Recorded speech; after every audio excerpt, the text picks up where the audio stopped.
Okay.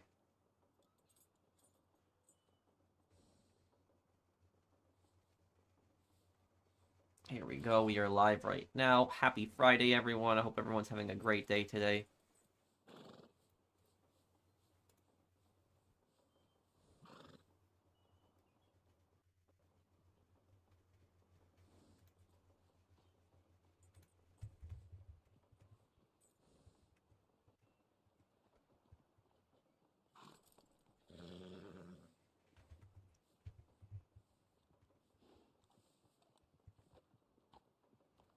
I'm not looking for company or conversation, so you just stay back. Hello, everyone. Hey, guys. How you guys doing today? Might be the last day of snow in Red Dead Online today. I wish... I wish that in wintertime, when it's wintertime in Red Dead, that we would have more of this snow time. But, yeah. Because the snow in GT Online can get annoying at times, like, especially when you're flying. But the snow in Red Dead doesn't really get annoying. It's actually cool. You got sea legs, lackey? I mean, can you handle yourself on the water? Me, I will rob anywhere. On land, on sea, a sky. But this one's a wet one, so you better be salty enough. The Del Lobo. No, I care. That's good your cat returns plans. Remember what I said to you last time, that a lot of cats will actually return to their homes. It leaves on Tuesday, okay. Okay? I'm tired of all these folks and their schemes. Hell.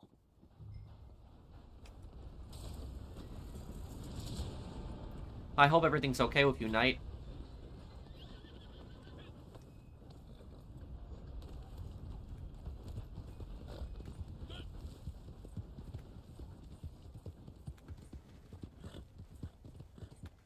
What's the money-making method in Red Dead Online? I haven't played in a few years. What's the last year you played, Sasa? And thank you, Mr. Devil Gaming. Thank you for being a member of my channel for almost 4 years. Basically, have your trader and moonshiner producing, and in the meantime, just do bounty hunters. And you can just also find collectibles, too. You can do that as well.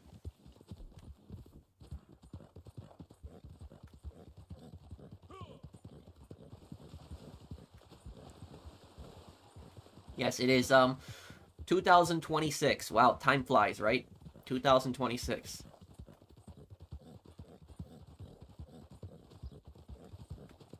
What is your thoughts on the Minnesota biggest scam? I've actually seen a lot of videos about that, Kenny. I've been watching that in the last few days, and that stuff, that is just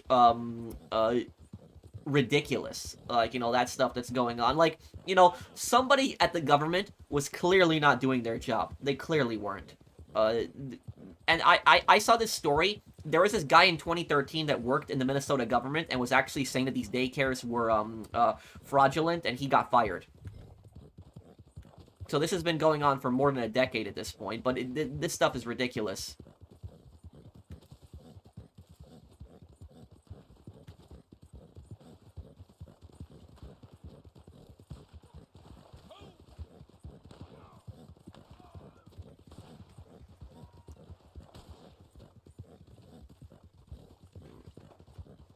Hey, Professional, today's my birthday. Oh, happy birthday, Jack X. So everyone wish Jack XO here a happy birthday.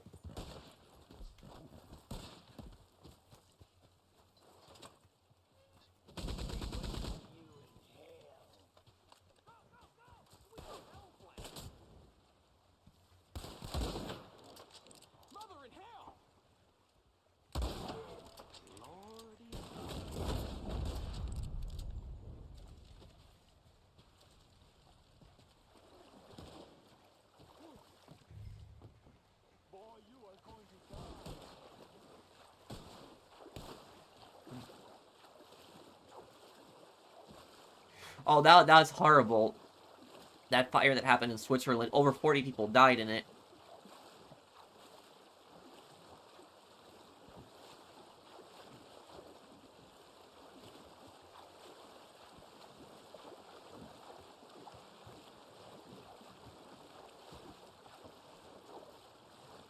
The PS5 has been jailbroken and Sony can't patch it? What?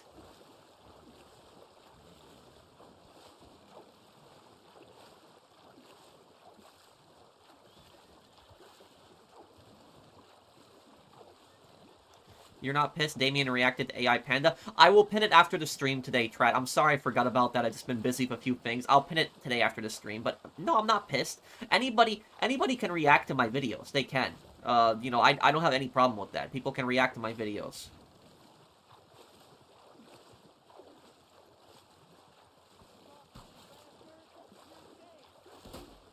I could, John Marston. I'll probably play the new 007 game, yeah.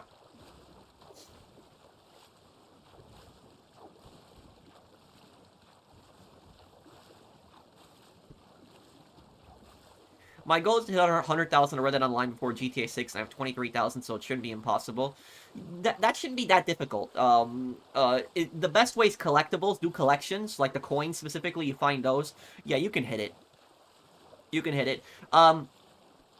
Try to see if you can do $500 every day. If you can do $500 every day in Red Dead Online, because that's not a lot of money in Red Dead Online, just $500 every day, you can definitely hit it before GTA 6 comes out.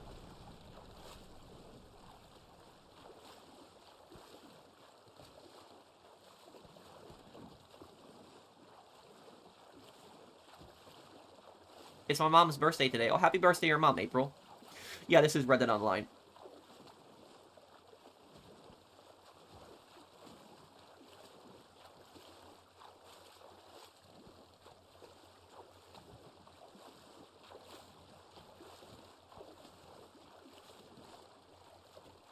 Why don't you think police take down Mafia families? Well, they do, but they're looking for the, to take down as much of the family as they can. If they only take down one guy, you know, it's only gonna do so much. They're probably waiting for the bigger thing to take them all down at once. My birthday's tomorrow. Oh, happy birthday, Vertigo. Which players are more toxic, GTA or Call of Duty? Call of Duty. Yeah, probably Call of Duty. It depends on what you're doing in Call of Duty. Like, I play a lot of DMZ, for example, and DMZ, people on DMZ can be really, really toxic. Like, there was a guy that was in my squad yesterday, and all the guy would do was talk crap. So people on DMZ can just be really, really toxic, even worse than GTA. Why did I change my stream titles? What do you mean?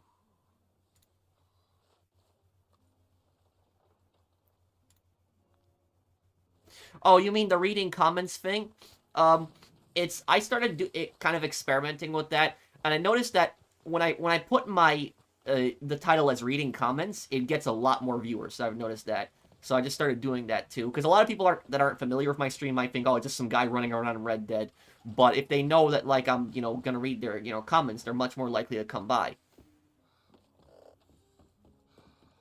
Any New Year resolution for yourself and the channel? Yeah, work out more and do a lore video every month. That's, you know, same resolution that I've had pretty much last year. What time should I deliver the canoe? 7 minutes.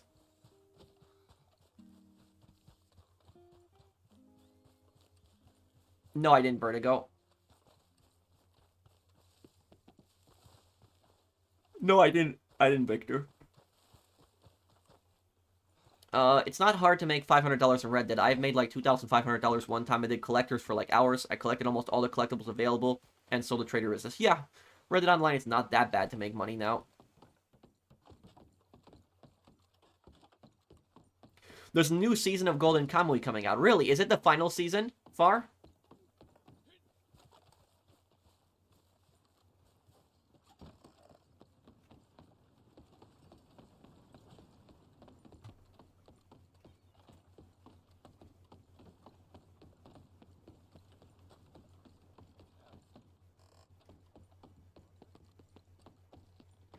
Is there a reason you don't have the gift memberships on your YouTube stream? I'd like to gift. Because my channel is set up as a brand account, so it wasn't, because of that, I was never able to have that gift feature for it. I don't know why they don't allow it for brand channels. Can you earn $1 million from Red Dead Online? Yeah, people have done it before. Would I play Red Faction Guerrilla Remastered? That's actually on my list of games to play this year. Earn to Die series, the games with the cool cars. I've never heard of this series. I could Vertigo. But yeah, Red Faction Guerrilla, that was a childhood game of mine. I loved Red Faction Guerrilla. That was a great game. Destruction was just so amazing. What's a brand channel? It's I have my main channel, which is my main channel, which is just my YouTube account. That's just it. It's just my email address. That's it. And then I have my brand channel. And when I started growing this channel, I didn't even realize it was a brand channel. Like I didn't even realize that. So it was like linked to my main channel, which my main channel is not even anything. It's nothing. It's like no subscribers. All it is just basically my my email. That's it. And then what I did was I had a channel made from this, and that was basically how it happened. Thank you, Miss Jesus, for the super chat, Jay. I'm not gonna lie to you. It's impossible to take down Mr. Faber in solo because he's extremely powerful, and we need giant help to take him out. Well, we're probably gonna get some kind of help, but I guess we'll see exactly what that help is gonna be. I think there'll be like a final cutscene with a lot of the GTA Online characters. So this June is gonna be the final DLC. What's your opinion on people that flex their doctorate degrees or act like they're some kind of high-tier doctor, and yet they'll intentionally spread misinformation, rage bait, even when they get called out for being wrong? Well, I will tell you something, Blinded Eagle, about this. I haven't seen anybody, intentionally, flex their doctor degree. But I will tell you this, is I've seen a lot of doctors that are scumbags. Like, a lot of them. That are just massive scumbags. There was this doctor that I went to go see. It was in, like, early 2020. It was, like, February 2020 when it happened. And I remember I was, like, really sick in February of 2020. Like, it was really, really bad. I might have actually been one of the first two people that got COVID. I don't know if it was COVID or not. That I don't know. Because we didn't have testing kits at that time. It was February 2020. So it was, like, right when it happened. I lived in New York at the time. Like, right where the first cases started happening. But I was, like, really messed up. I was, like, really sick. Some of the sickest that I've been in my life. And it was just hard for me to breathe, too. I couldn't, it was just difficult for me to breathe because of the coughing and everything. And every single time I inhaled, it just hurt, too. But anyways, I went to go see a doctor, and when I went to go see the doctor, I was waiting, I went to a clinic, but I was waiting for some time to go see that doctor, and when I finally went to go see the doctor, after, waiting for more than 30 minutes, the doctor was basically just rushing me. So after waiting for like 30 minutes, the doctor was just rushing me, and I was trying to explain my symptoms, and the doctor wasn't even listening to me. He was just telling me just cough once, and I coughed for him, and then he told me that I had, bronchitis. That's what he said I had. And then he just walked out and like didn't even let me ask any questions or anything like that. He was just rushing out. And what he did was the doctor rushed out so quickly, he didn't even ask about my pharmacy. And then he asked me, "Oh wait, what's your pharmacy?" And I'll send the medication. So he was basically just trying to move on to the next patient, next patient, next patient, next patient. And I understand that they're a business and all, but like you cannot treat patients like that, like just rushing through that. So that was very scummy. Like what he did is just wanted to basically just rush through me, didn't even fully ask if I was okay. Like that was like some of the worst I've ever felt. And what happened was he gave me some medication, and the medication that he gave me did absolutely nothing. Nothing. And it was like 2 or 3 weeks past, and I was still just as bad. There was no improvement. And what I did was I went to that clinic again, but I went to go see a different doctor, and I told her that I was still feeling ill. And I think she made me do an x-ray. She made me do some extra tests also. But she told me the same thing, that I have bronchitis. And she gave me a different medication, but the medication that she gave me was actually a lot better. And did much better than the first doctor. But I've seen that happen where, doctors are massive scumbags. It's even happened to my mom. My mom was going to see a doctor. She was going to see a doctor for her cough. My mom has, like, these occasional coughs. It's not like a specific condition. I don't think people have ever been able to figure it out. I think it might be post-nasal drip cough. That's what my mom might have. So she's just been having it for years in her life. It's not like deadly, but it can be like really bothersome, especially when she's doing things, and it can sometimes make it difficult for her to breathe. But anyways, the doctor that my mom wanted to go see, get my horse down here. This was like early December, so it was only a couple weeks ago. Oh, wait, this isn't my horse.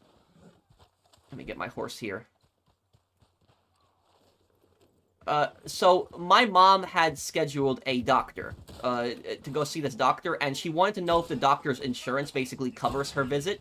And the doctor's office basically said to my mom, "Oh, we'll call you and let you know that the insurance is good." Weeks have passed. No one had called, and so we didn't know if the insurance was good. And then I called up the doctor and I asked them, "Is the insurance good?" And they're like, "Yeah." And I'm like, "Then why didn't you call?" And they're like, "Oh, we don't call if the insurance is good." Well, like, you still should have called and told me that the insurance was good at least, because I didn't know. I was waiting for that call endlessly. I didn't know if the insurance had gone through. But anyways, my mom was supposed to go see the doctor. It was like the day before Thanksgiving, or like 2 days before Thanksgiving. It was like right the same week as Thanksgiving. And she wanted to go see the doctor then, because she was hoping that the doctor would give her some more medication and she could relax better when she's on Thanksgiving break. And what ends up happening is she takes a day off specifically on that day to see the doctor. And you know what the doctor says? The doctor's office calls her and says, "Oh, the doctor had to change the schedule. We're sorry about that." And my mom's like, "I took a day off from work today. I can't take a lot of days off." And my mom is one of those people where she never takes days off from work. She very rarely takes days off from work. And so the person, I don't know if it's the secretary, the nurse, whoever's calling, they're like, "Oh, we the doctor had to reschedule, and my mom's like, "I already took a day off from work." And then the person on the phone's like, "Oh, sorry, the doctor had to reschedule," and stuff like that. Like, nothing to compensate my mom. Nothing. They could have done something to compensate her. They could have at least made her waive the copayment, the $40 copayment. They could have at least that, like, they could have been like, "Okay, next time you come see us, you don't have to pay the $40 copayment. We're sorry that we had to reschedule at the last minute." They could have done that, but they didn't do that. And so, you know what ends up happening? My mom then calls her boss, and says to her boss, like, "Can I still come into work? I'm really sorry about that. My doctor's appointment canceled and everything like that." And the boss says, "Okay, you can come into work. It's fine." So my mom starts driving to work, and as she's like 70% towards work, guess what? The doctor's office calls her again and says, "Oh, the doctor, changed his mind. He's free now. You can come in." And my mom's like, "You got to be kidding me." Now I'm like, 70% towards work, and I cannot come in today. And they're like, "Oh, we're sorry for that again." And my mom had to schedule another day.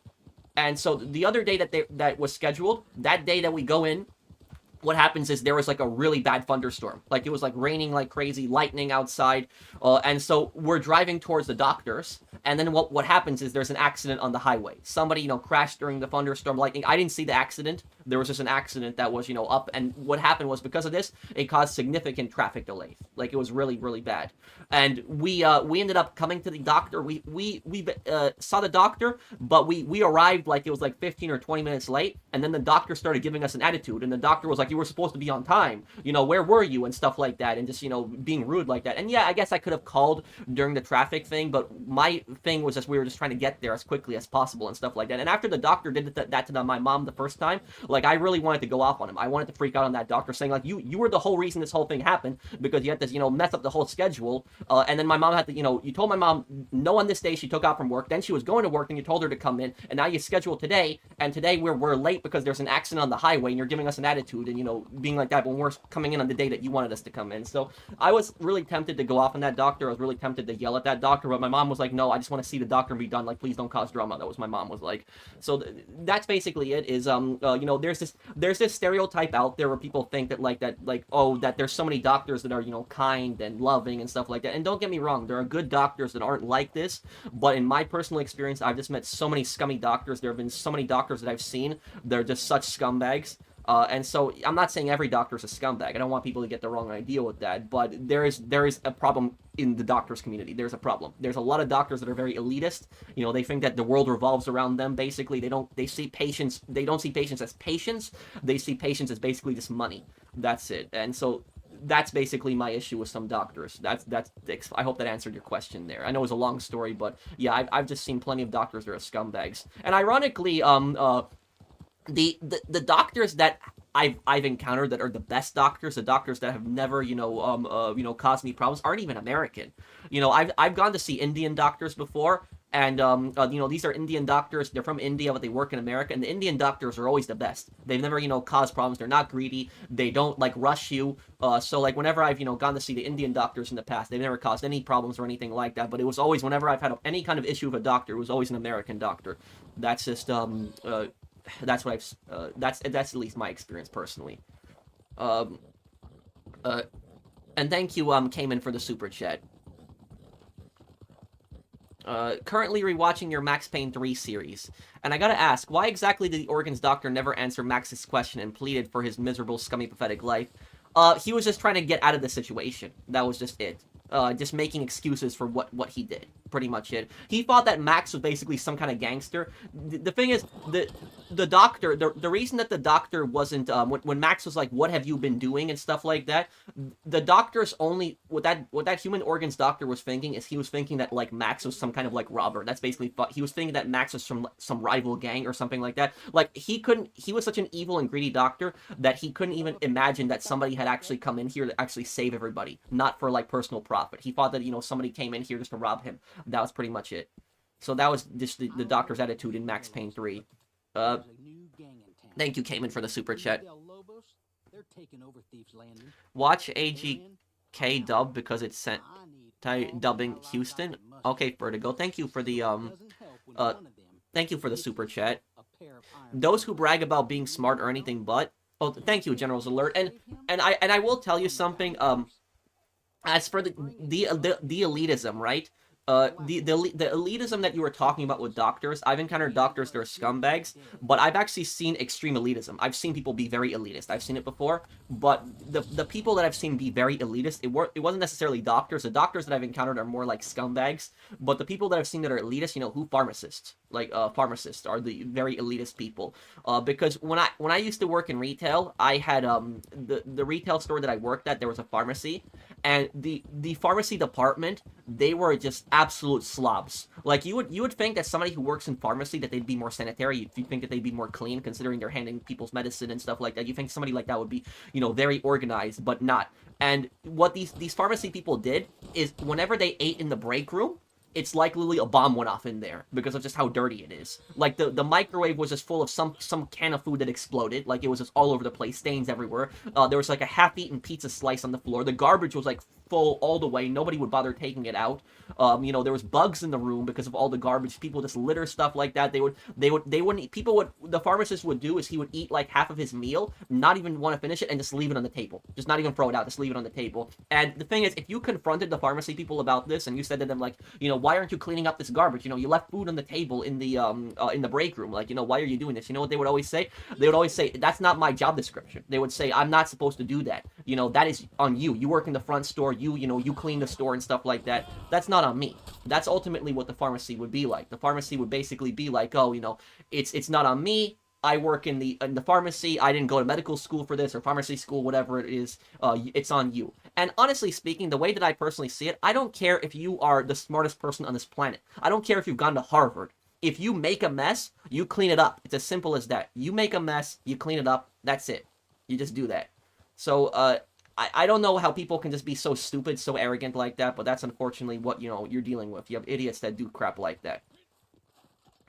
Yeah, just people that are just complete elitist, complete morons, stuff like that.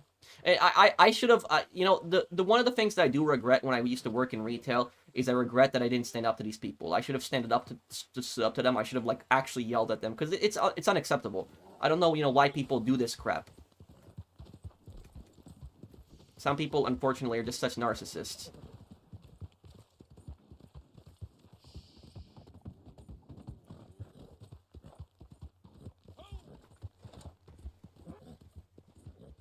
Those who brag about being smart or anything but. Yeah, thank you, General's Alert. Hey, Pro, I've been a subscriber for 3 or 4 years now, and I think your videos are all great. Would you be able to read out every game in your list of games you will be playing on the channel? No worries if not. Thank you, Thomas Walsh, for the super chat. Yeah, what I'm gonna be doing is Yakuza Kiwami 2, Fallout 3 DLCs, that I got planned. I gotta do the Fallout 3 DLCs after Yakuza Kiwami. Because I did Fallout 3 playthrough last year, but I didn't do the DLCs. What is it? True Crime, Los Angeles and New York, I gotta do those this year. The Warriors, I got plans to do that also this year. What else? I got Ghost Recon Wildlands, SOCOM 3. Is there anything else I'm missing?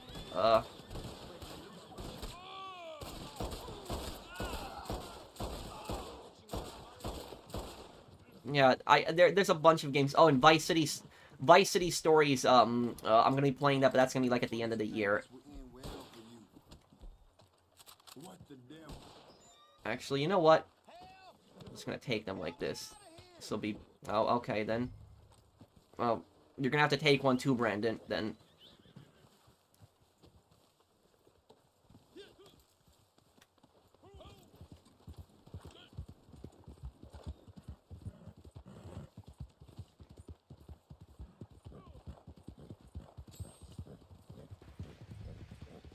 What's the most evil moment from, Jimmy, McGill and Saul Goodman? When he helped cover up the child's death. It's probably the worst thing one of the worst things he did. Yeah, helping cover up the child's death. Like, the child that, what's his name, Todd shot. Because Jesse wanted to send the family some money, but Saul didn't want that.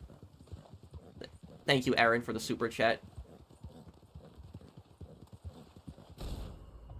And thank you there. You should dress up, Axel. You should dress up as Kiryu instead of Aiden. Next time you make a video exposing scammers. Thank you, Axel. But I don't think most people would get the joke if I dressed up as, Kiryu. I think more people would get the joke if I'm dressing up as Aiden. Because Aiden is that type of person that you would imagine would, like, go after these scammers and stuff like that.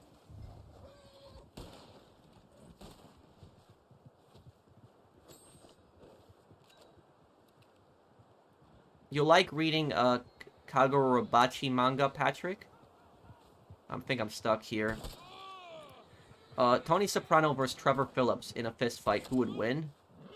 Well, probably Trevor. Tony, you know, Tony hasn't fought that much. I think I'm stuck here, yeah. Is it here? Thank you, Almighty Sweet, Sweet, thank you for the super chat.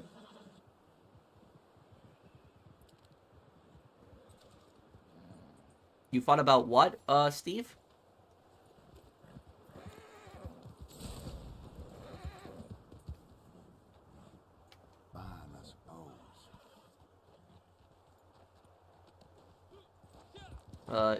Nuclear Pharmacy? Wait, did you know Trevor's voice actor was in one episode of Better Call Saul? Yes, I know about that, yeah. Stephen Ogg. The parking lot scene, yep, I remember that one. May Guys on Fallout 76? I'm considering that one. You play that game, Angel? Thank you, Aaron, for the super chat.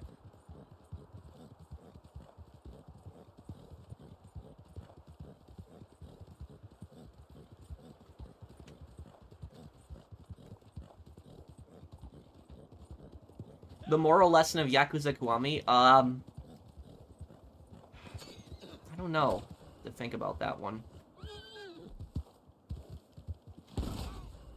Yeah, I'd have to think about what the moral lesson is on it.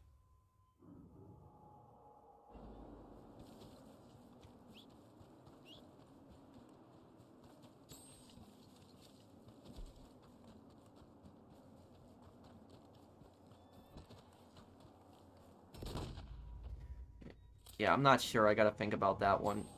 I paid PS Plus $175 because I changed the premium for a couple more bucks just to try it, and now it renewed itself. I forgot to cancel my Plus. Oh, that sucks. I would call up Sony, though, because they might be able to do something for you.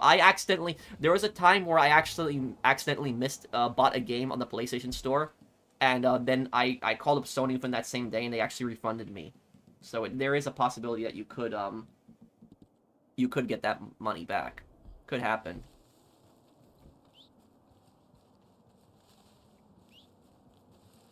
Whose super chat did I miss?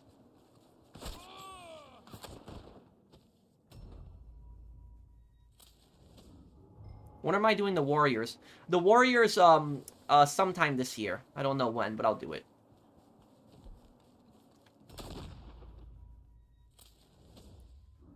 What do you think are the moral lessons of the Mafia games? It depends on which one. I think Mafia 2, it was a moral lesson about greed. Yeah, I think it was pretty much about greed.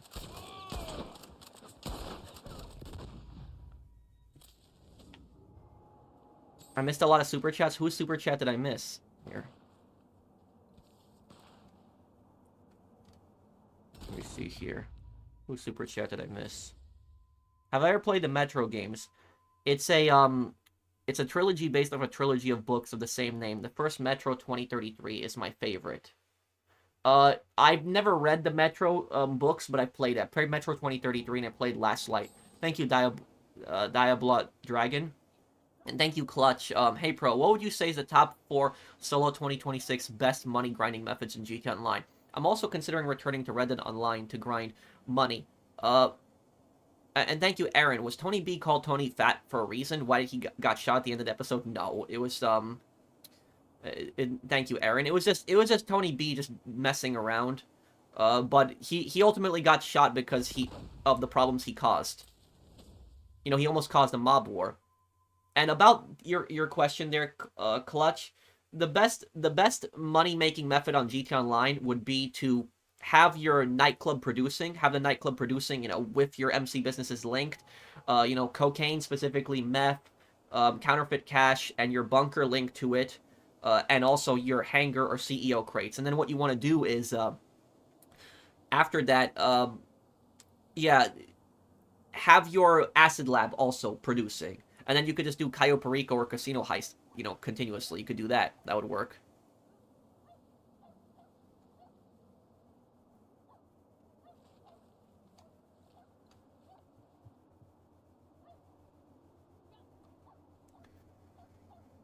Hello, Professional. Play Driver Parallel Lines. I gotta play the Driver games one day. Well, thank you, Barbecue Chicken, for the super chat. I did play a lot of the Driver games when I was a kid, but I didn't play Driver Parallel Lines. I played the PS1 games. Whatever, and let me see here. My first game system, PS1. Thank you, Aaron.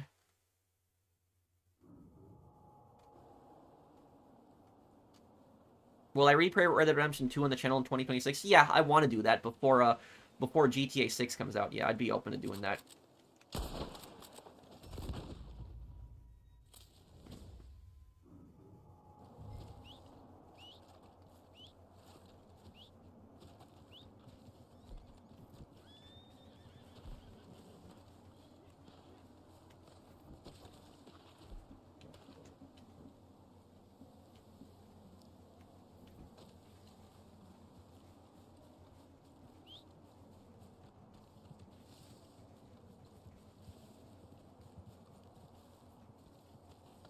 Oh yeah, Fallout 76 is a great game.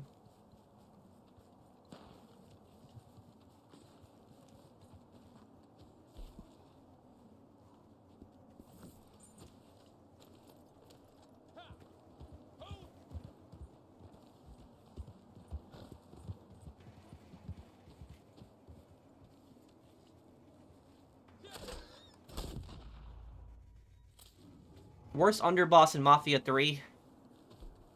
Oh, I'd have to think about that one. Yeah, I gotta think about that one.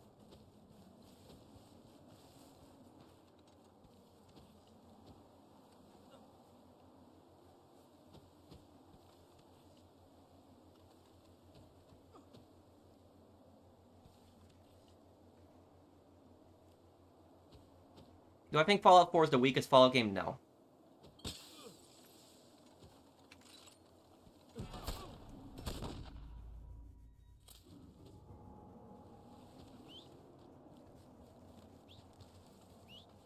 Oh, thank you, Taco, for the super chat. Thanks, man.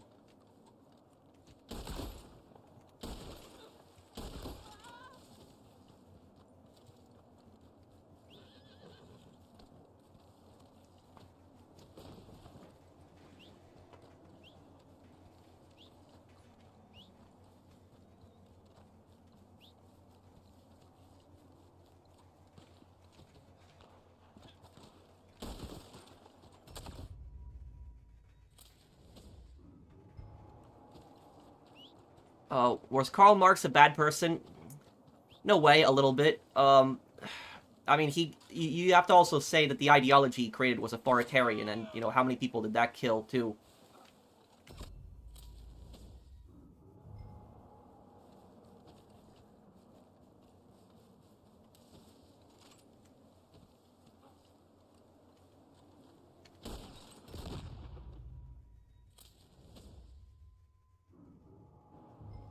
Getaway series at some point? Yeah, I'm gonna play through it, too. I gotta also play the, what's the name of the game? Gangs of London. That's one game I really wanted to play, was Gangs of London.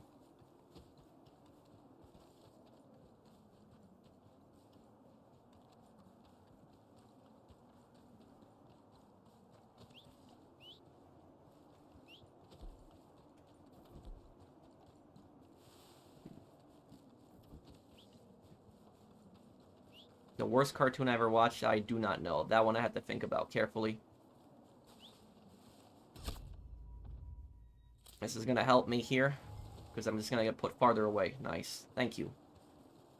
Moron that did that.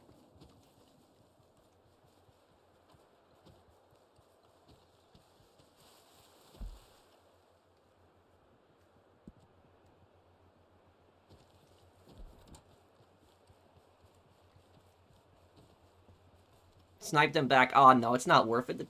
They're just a bunch of losers. That's what they are. They're just a bunch of sweats. All they're doing is Lancaster headshotting. Just a bunch of losers.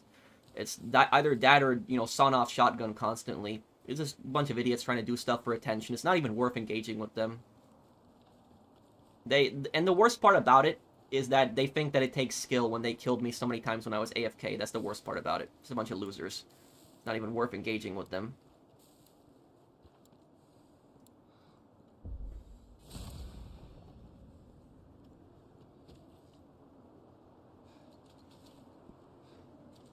Okay, Brandon, I'll get you out of that situation. They can go have fun in the storm outside now.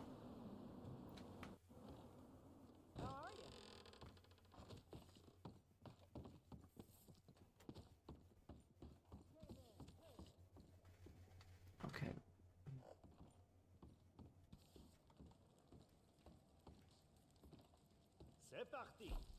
The worst cartoon I watched, I don't know, Aaron. Jésus, Marie, Joseph.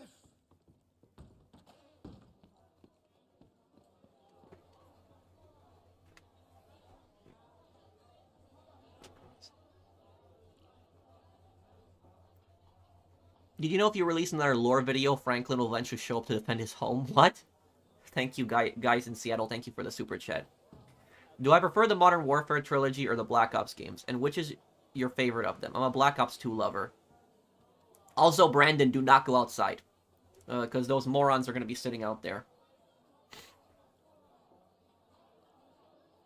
Do I prefer Modern Warfare trilogy or Black Ops? Well, it depends on it depends on the games.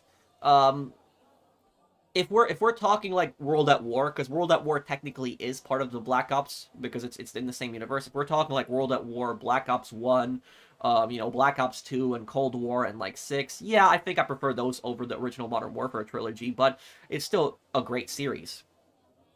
But, you know, Black Ops 7 ruined the Black Ops series. Thank you, Blood Dragon.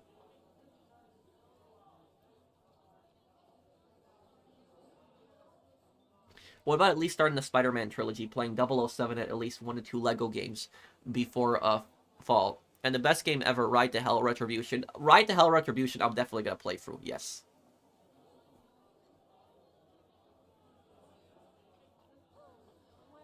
If Luca hadn't died, would he have sided with at the end, Enzo or Teresi? I think that Luca pretty much would have just wanted to get out of the family at that point. I think he would have just wanted to take his wife and just get out of there. Do I support gay rights? I think that people have the right to marry who they want. Do I know who Edward Teach, Calicio Jack, and Captain Kidd is? Pirates. That's Blackbeard. Blackbeard is one of them. Modern Warfare 3 was never remastered. It's never got around to it. Maybe, Gunner, I will. My sister got married. At first kind of felt like a bit empty after she moved out. I'm glad she succeeded in her life goals. Just hope she gets a nice home. Well, thank you, Sleep Punch Man, and I wish your sister well.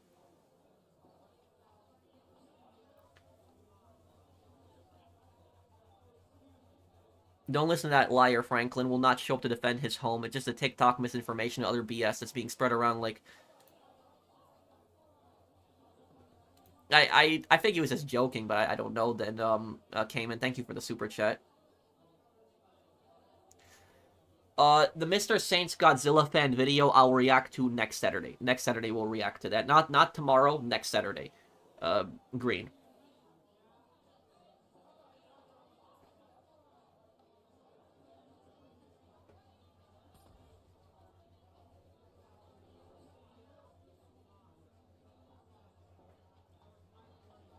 It's a meme? Oh, okay. One of the playable protagonists is like, wait, what, in Yakuza 4? Huh. Would you say that Jingu is worse than Dojima? Well, the amount of crap that he did, yeah. Are you ending soon? No, no. We're still gonna stream for more than an hour. You know, an hour and probably half an hour and 30 minutes at least. Uh,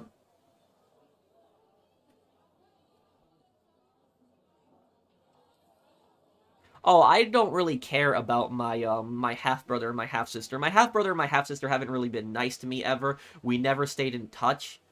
They were just not nice people overall and would constantly talk crap. So I really don't care. You know, they can do whatever they want with their lives.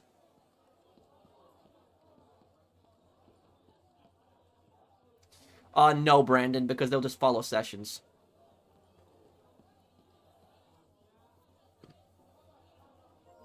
Did you know that if you show up to Franklin's home, Franklin will eventually show up to defend his house? What is that, some kind of meme? Have I streamed more than 10 hours? No, I don't think I've gone more than 10 hours.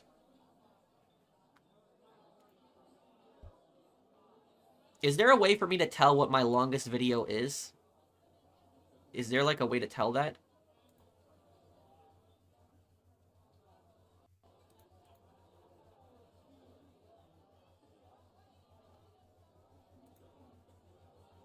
Is there, like, a way to search based on... Yeah.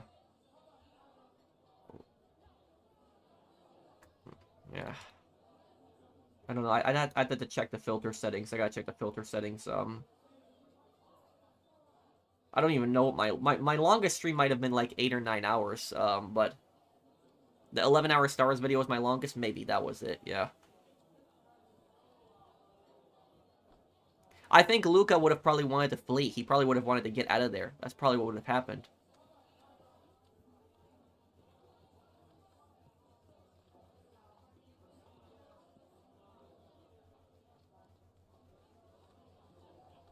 Which voice actors would you love to meet? All of any of the GTA voice actors, but one day I want to, and I'm gonna probably try to see if I can do it this year, schedule a call with Dmitry Raskalov's voice actor. I always wanted to interview him, the guy who, did Dimitri's voice in GTA 4. Oh, and Taco, I missed his I missed your super chat earlier, Taco. Taco, I'm really sorry I missed your super chat earlier. Let me see here. What was your question, Taco? I'm sorry, Taco. If Rockstar made Red Dead 3, what will the start be? Me and my friends were saying if they made the story how the Vanderlyn gang was made and see the characters younger, what do you think? No, I don't want to I don't want to see a another prequel, because Red Dead Redemption 2 is a prequel, so I don't want to see a prequel to a prequel. I want the next one to be a sequel, like, taking place even after Red Dead Redemption 1. Maybe like new characters, new stories, stuff like that.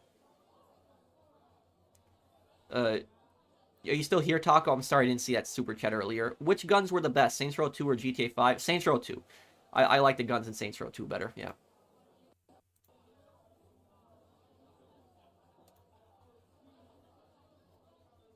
Favorite kind of pizza? Pepperoni, probably, yeah. What do you know about those pirates? Not much. I think that wasn't, Blackbeard was from Britain, wasn't he? But I don't know much more than that. I know Blackbeard died in battle. He died, I think he died in South Carolina, or the coast of South Carolina. That's where he died. But I don't know that much about the other, the other pirates. I'll say this, a GTA game taking place in Italy during the 70s or 80s would be crazy. Yeah, and I mean, they could have a lot of references to, like, Mafia, the old country with that. They could definitely do that, yeah. Thank you, Ink Penification. Yeah, they could do that.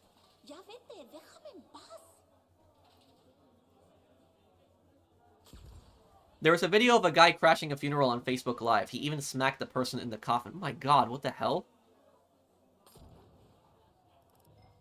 Yeah, I agree with you, Julio. We're probably not going to see another Red Dead game in probably 10 years.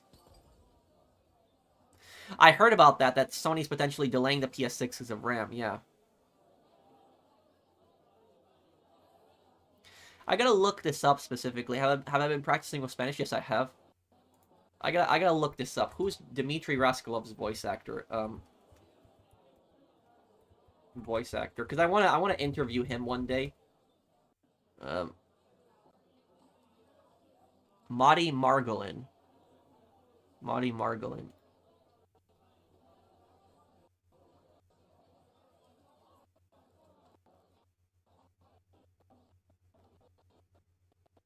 Okay, yeah.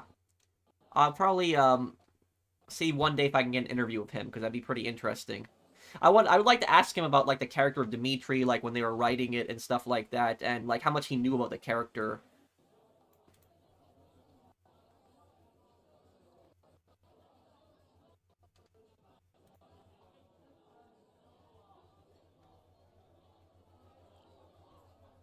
Do you think Red Dead Redemption 3 will have drivable cars? It's possible if takes place around the 20s. Yeah, definitely possible.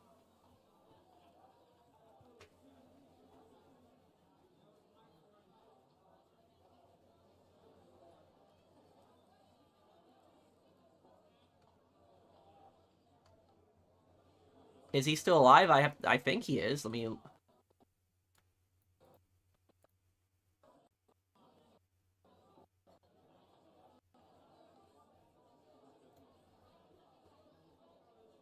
Oh, you're getting bored, Brandon? Well, I just don't want to I just don't want to go outside right now because of the losers outside. There's just people sitting outside that are gonna shoot me the second I walk out. And I think those people are running some kind of glitch because I wasn't able to parlay them every single time. So I think they're running some kind of glitch.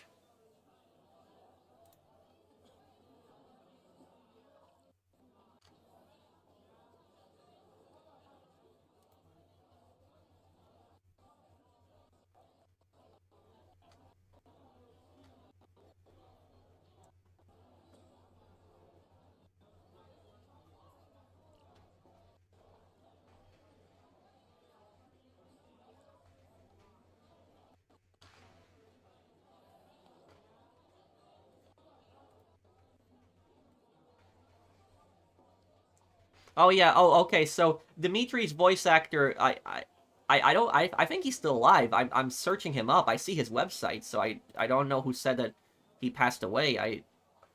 But he has a contact email. So yeah, I could probably get in contact with him. I hope he at least replies to the email. But I could say to him that I'm a YouTuber that does GTA content, and I'd love to interview you about when you played Dimitri in GTA 4 and what that was like. Uh,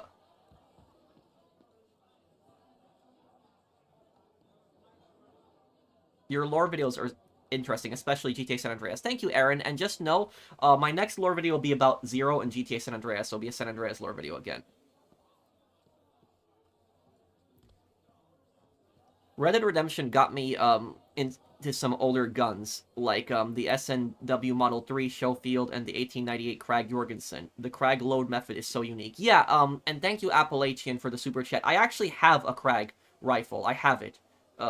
So I actually have that gun. I also have the Browning Auto 5, the semi-automatic shotgun in this game. But about the Krag, I don't have the Krag Jorgensen. I have the Springfield Krag, which is the American version, the one that's in this game. Because there's the Krag Jorgensen, which is the Norwegian version, the original version, and then there's the Springfield Krag, which is the American version. Let me see if I got it. But about the Springfield Krag, the reason that I had to get that gun, the reason I needed to get that gun was because I'm a pretty big bolt action guy. I love bolt action rifles, and the Springfield Krag, I think you'll agree with me on this, has the most unique loading, the unique style of loading of any bolt action rifle that I've seen. Out of all the bolt action rifles that I've seen, it's the most unique style of loading out of all of them. It's a very strange but works. Where the thing about the Springfield Krag, what's so weird about that gun, is that you can load all 5 rounds into the rifle without actually pulling the bolt back. That's what's so crazy about it. Now, if you load all 5 guns into the rifle without pulling the bolt back, you're not gonna be able to chamber a round. But the rounds are still in the gun, so you can load all 5 rounds without without opening up the bolt. But you still need to cycle the bolt to chamber the first round though. But basically, how the Krag works is it has this little like drop box, and all you basically do is you just you open up that box that you see it on the side of the gun in Red Dead Redemption 2, and all you basically do is just drop the rounds in. And you would think that if you drop the rounds in that the gun's gonna jam, but it actually works. All you basically do is drop the rounds in, and it works. So, like, when I was shooting a Krag the first time, I thought that it was going to jam if you just kept dropping the rounds in, but it actually works, surprisingly. So, I thought that it was going to jam a lot, but it didn't. So, you just drop the rounds in, and it works.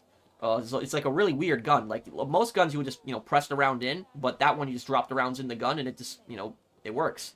So it's a very unique loading mechanism of any, bolt-action gun that I've ever seen. I haven't ever seen another bolt-action gun with a more unique loading mechanism than that one.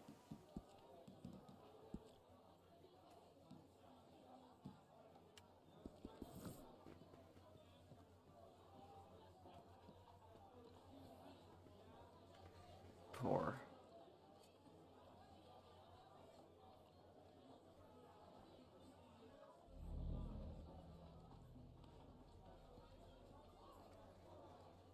How much do I know about the Rampart Crash Division? You're talking about GTA San Andreas, right?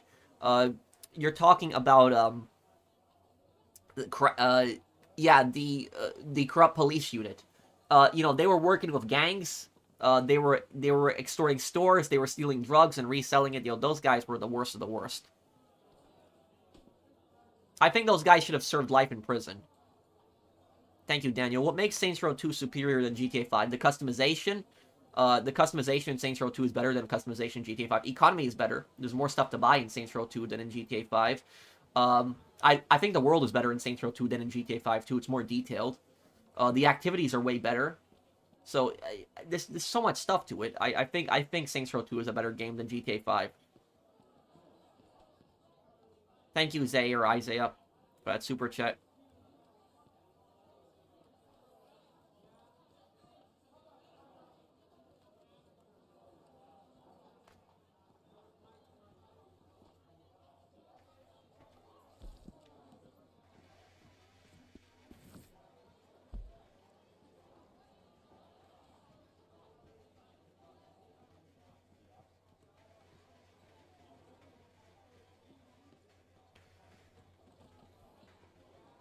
Bro, Danny Trejo is nice to his fans. I'm sure he will talk about GTA Vice City.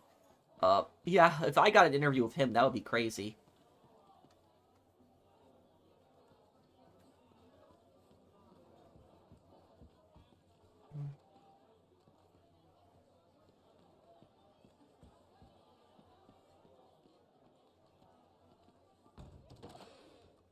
I have finished this batch. We can sell it when you like. Does Van Harrison song an episode of Sopranos add symbolism to Tony B's death? I don't think anything really. I think it's just a song was just put in there just for the episode. I don't think so, Aaron. Yeah, we had some idiots that were just killing me over and over again, following me around the map, and it's not even any skill. All they would do is just Lancaster headshots. Not even they can't even kill you with body shots. So that's if somebody's all they're doing is just headshots. I think that's stupid personally. So that's just why I'm not going outside right now. I'm just not dealing with this nonsense. What we might do is we might play poker. We haven't played poker in some time. At least you can't get stream sniped on poker. At least the only thing they can do, I guess, is could see your cards, but at least that's way better than dealing with idiots constantly spawn killing you.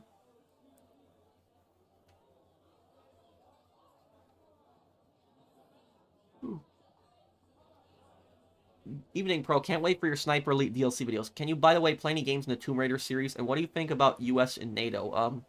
Have a great weekend. Thank you, Dixon. I'm gonna do I gotta still do the Sniper Elite Resistance. Yeah, the Sniper Elite Resistance DLC. I still gotta do those. Yeah. So I'm gonna do those missions. There's 3 story missions I haven't done.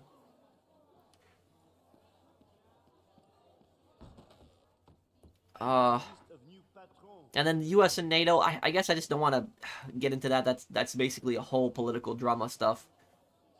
Uh, did GTA 5 take inspiration from the film Heat? Yeah, I would say so. It also took inspiration from, in GTA 6, because in GTA 6, that shootout that they have in the middle of the street is based on the shootout in Heat. That's what that is. That's based on that. Thank you, Daniel Rodriguez. That recipe you found. I think this will be very popular. Hey, Pro, do you plan on making current event videos again? I remember a while back when you used to make some. Yeah, Latest batch onto the there's one I want to make for tomorrow. It's very Uh, popular. But, Have some new potential customers. Does the current flavor work for them? about the crazy current event videos, I did one yesterday with, Ned Luke being swatted. It's horrible, some idiot is just harassing him. But there's also another crazy current event video I want to do. There's this guy who lives in California, and I don't know if anybody's seen this story. This story has gone viral, so somebody might have seen it. Let me know in the comments if anybody's seen it. But there is this guy who lives in California. What happened was a giant black bear actually broke into his basement. And the giant black bear that broke into the guy's basement, he tried to call up the government to he tried to call the government to get rid of the bear several times, and the government has tried to get the bear out of the basement several times, and they failed. They're not, they weren't able to. They actually set up a trap to get the bear, but they caught a different bear, like a wild bear, that wasn't even from that, thing. And the bear has actually torn up the guy's basement so badly, it actually bit into the gasoline lines in the house, and because of that, the guy has no warm water in the house anymore, in the winter time. And what the state has done is California has basically said we're not able to deal with the bear. We're just gonna leave it. So they're not able to get it out of the house.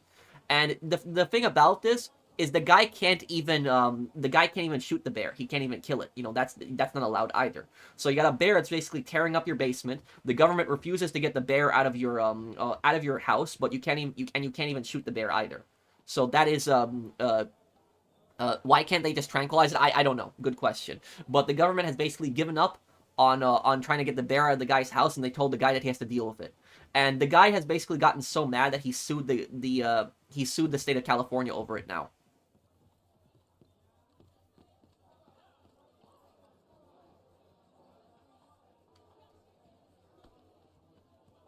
Fun fact, the story of GTA 4 is based on a Russian film called Brother. I did hear about that ink penification, but I haven't watched that one. That I did hear about, though. And thank you, Change Significant. Hey, Pro, good day. I just want to ask, do you think John will be forced to hunt down Arthur if he is still alive in Red Dead Redemption 1? He might have been forced to, but I don't think he would want to go through with it. Because the thing is, everybody that John Marston went after in Red Dead Redemption 1 did him some kind of harm, where Arthur didn't really do him any kind of harm.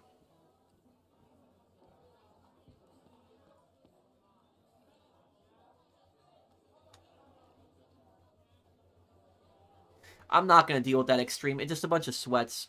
I know, Mr. Green. The Black Ops 7 video I want to make also. A lot of stuff I got to get to.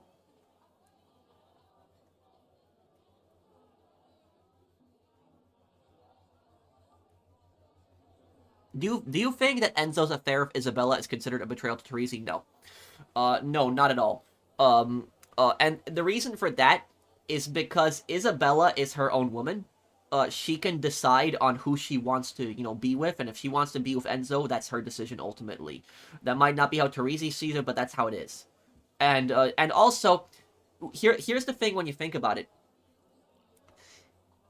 In the entire Mafia series, right? In the entire Mafia series, if you look at all of the characters in the entire Mafia series, you look at Tommy, Enzo, Vito, and Lincoln. If you look at all of them, Enzo is unique in one aspect. And the reason that Enzo is unique in one aspect is Enzo is the only Mafia protagonist that never went against his boss's orders. Never. So when you think about that. He followed every single order. Everything that Teresi told him to do, he did it. Everything. He never went against his orders. Never. So, like, Vito, look at what Vito did. Vito went against Falcone with the drugs. He sold drugs without Falcone's permission. He was doing that behind his back. Vito, Lincoln, you could argue that he didn't really go against his boss, but what he did was he went against Marcano's orders, because Marcano basically told him that I want you to run the Hollow. He says that to him, and Lincoln said no, he refused. And now, Lincoln did the right thing because he didn't, want to betray Sammy, but, he went against, who his superior was at the time, who was Marcano, because Marcano was the one he was taking orders from. So Lincoln went against Marcano, Vito went against Falcone, Tommy went against Salieri, because Tommy, Tommy didn't follow all of Salieri's orders also. He didn't kill Frank, too. He didn't kill the girl at the hotel. And he also went against him with the bank job, too. So basically what I'll say is that Enzo did not go against Salieri at any point in the storyline. Not one time did he go against, not Salieri, Teresi, I'm sorry. He didn't go against Teresi one time in the entire story.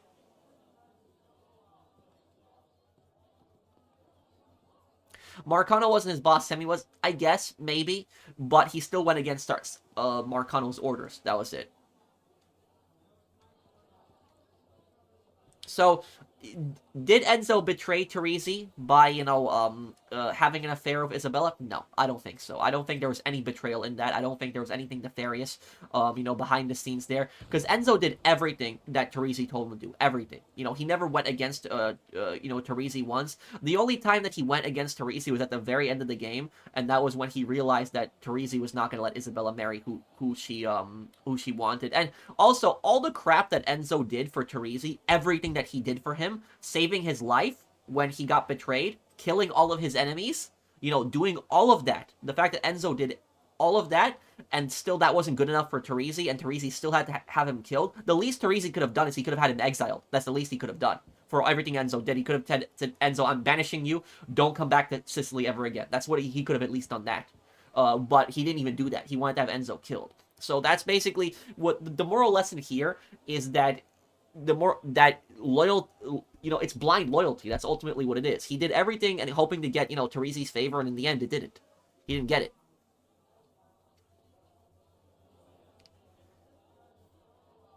There's a big talk about Red Dead Redemption 3 being in pre-production, and a lot of insiders are talking about it now. What's your thoughts, and so you believe it? I don't think so. I don't think so. I think that they're focusing on GTA 6, and even when GTA 6 comes out, I think that's going to be their main attention. Their main attention is going to make sure there's no glitches on day one, that the release is, going smooth, and they're going to probably want to really focus on GTA 6 online, so I don't think so, Splans. Thank you for the super chat. I don't see them doing, Red Dead Redemption 3 for a long time.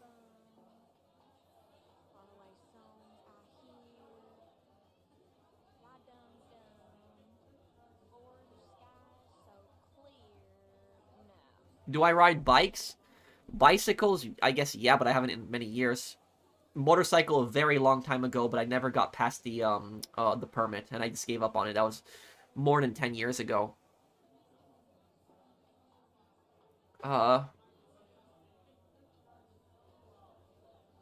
Northside Gang isn't really an Irish gang, though, Menacing.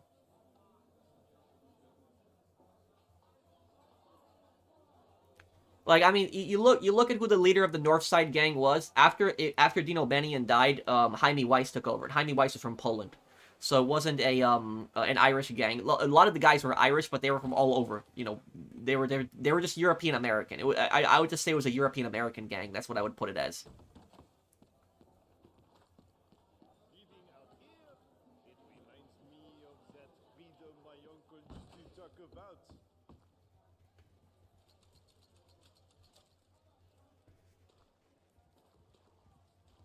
When do I think I'll play The Getaway?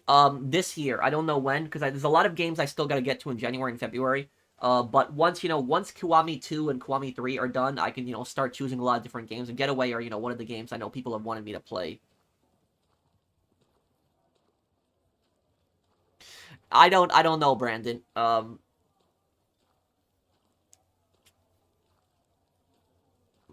don't want to risk it right now, Brandon. Would you say it's harder to earn money in Red Dead Online or GTA Online? GTA Online, because Red Dead Online you can be pretty chill. You can do a lot of stuff by yourself, like the collectors. The collectors you can make a lot of money from the collectibles. And thank you, Demigod.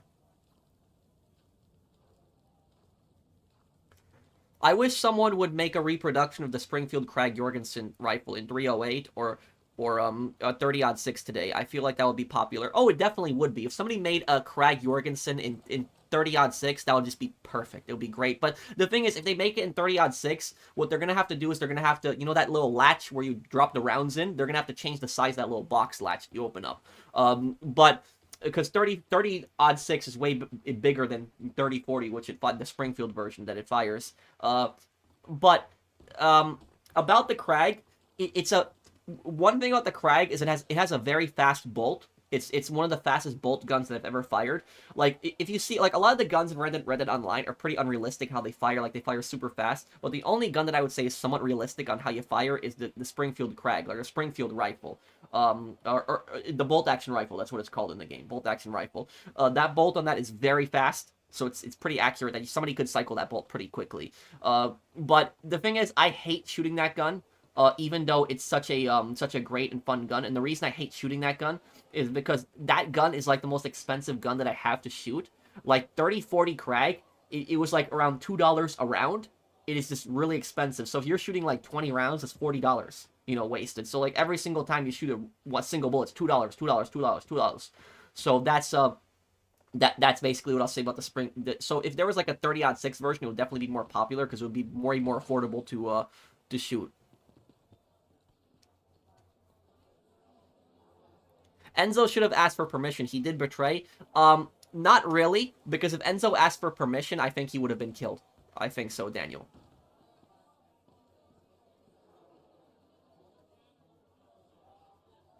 Did you hear about Warner has bought Netflix? Yes. Or wait, Warner, they bought... Wait, when did this one happen, Aaron? They bought another studio also, but was it Netflix or...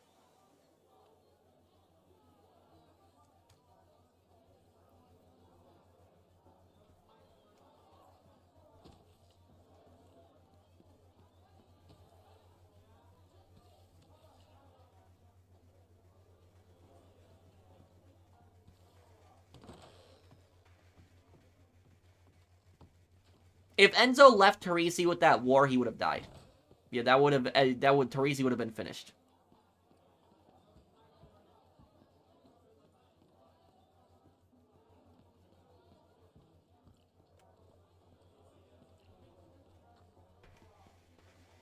No, Netflix bought Warner Brothers. Oh, that was what it was. Thank you. I was a bit confused. I was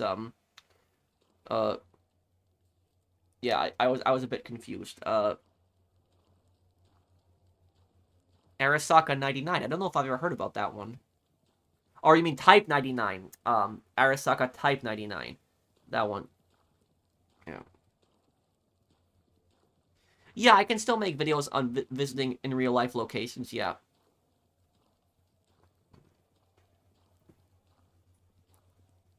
Have I ever watched House of Cards? No, I haven't. I know it's like the political drama show, but I haven't watched it ever, no. Pro, who would be my Mount Rushmore of YouTubers? I don't think that YouTubers deserve a Mount Rushmore, you know, monument, but... Is it canon that Arthur did all the Stranger missions in Red Dead Redemption 2? I don't know, but when it comes to Red Dead Redemption 1, I feel like it's canon that it was Jack who did it. My cores, I know. The cores are bad, I know.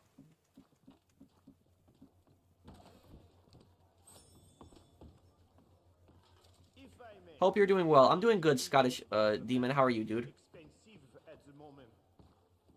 I did play Resident Evil 5. I beat it when I was a kid, but I didn't play it on the channel.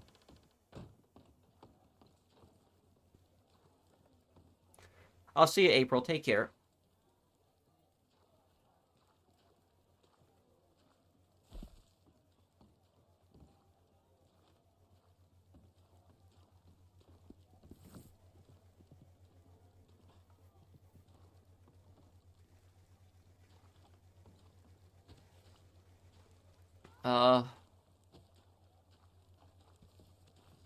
In a fictional sense, well, I have no idea who,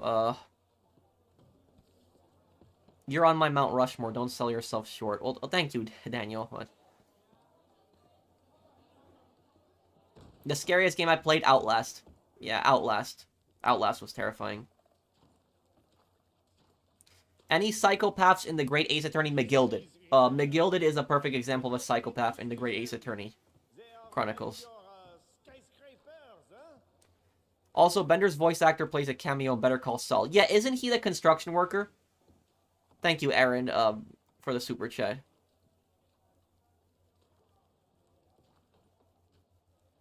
Nice outfit, thank you.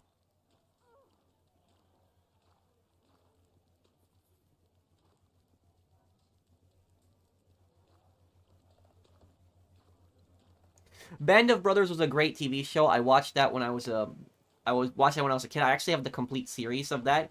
But Band of Brothers was just amazing. It was just such a great series.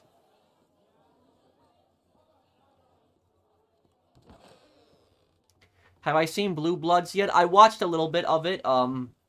With Jamie, he's trying to go into the police academy. I watched a little. I didn't finish the whole first episode, but I started watching a little bit of it. I think his name was Jamie, right? Yeah.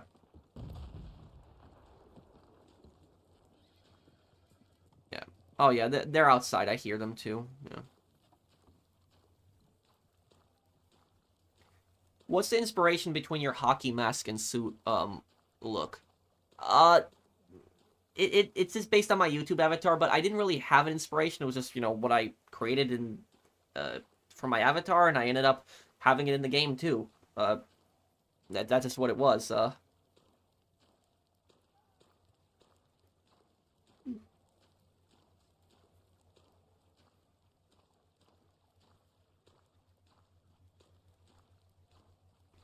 Would I like to see a Hitman 4 game? No. The reason I wouldn't like to see another Hitman game is because I felt it ended perfectly the way it did. I think Hitman was the perfect end. Hitman 3's ending is the perfect ending. The perfect ending to the trilogy. I think that is the best one, best ending there. Yes, he is Elijah. I've seen him before.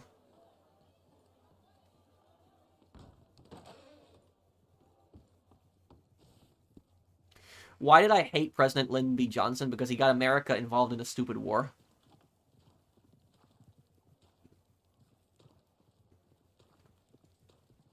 No, where I'm at, it's not really cold.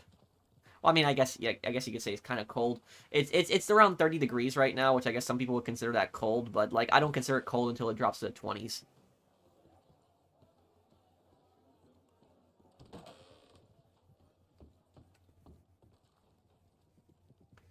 Medal of Honor Vanguard, gotta do that one day. Hell Let Loose stream. Yeah, I have Hell Let Loose installed right now, so I could do a stream at that any time too.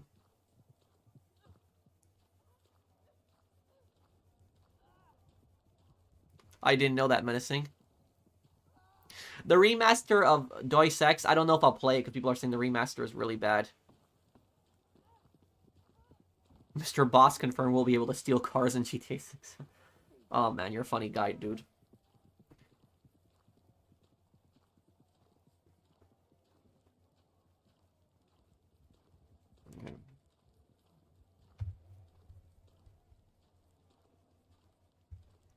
Okay.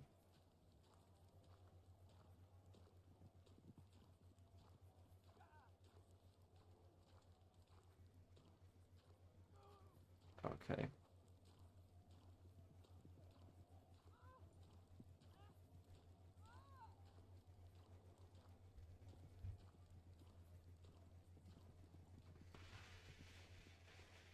Max Payne 3 remastered on the PS5. Yeah, I'm gonna, well, Max Payne 3 remastered, I don't know if they're gonna remaster it. What they'll probably do is they will probably do a they're probably gonna do an HD re-release. That's what they might do. I don't think they're gonna do a remaster. But I am waiting for Max Payne 1 and 2. Max Payne 1 and 2 are supposed to come out this year, right? The remakes, it's this year? They're coming out? What's your most wanted remaster for any game? Mercenaries Playground Destruction. I would love a remaster of that.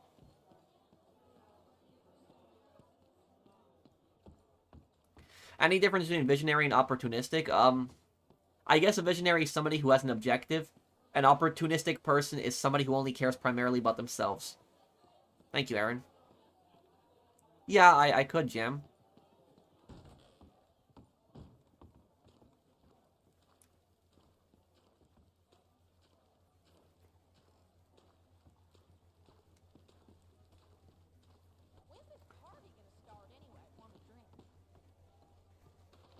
Most anticipated game in 2026. It was the most anticipated game of 2026. I'll say it's probably going to be, yeah, GTA 6. I don't think anything else.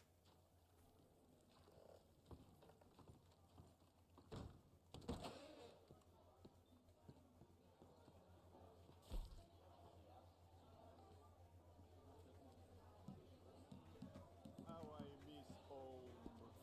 What I would give for a sip of real Calvados.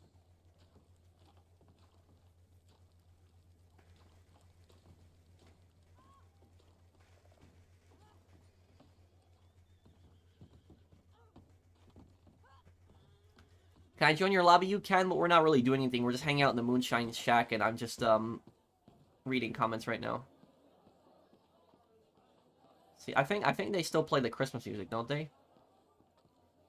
Yeah, let's see if that still plays here.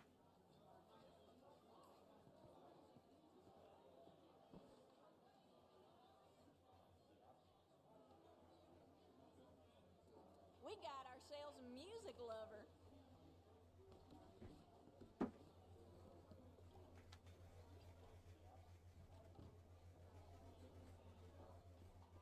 All right, fellers, give them what they paid for. Do you understand Spanish? It looks like you understand what the Brazilian NPC was saying to Max Payne. The Brazilians are speaking Portuguese, but some of the words I understand what they're saying. My favorite animal of all time? Don't know.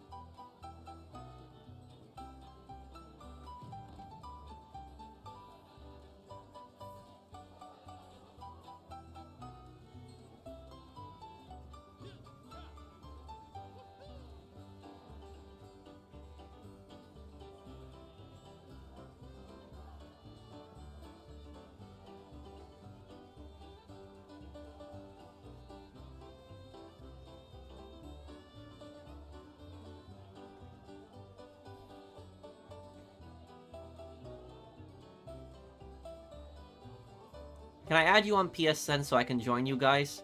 Well, what is your PSN?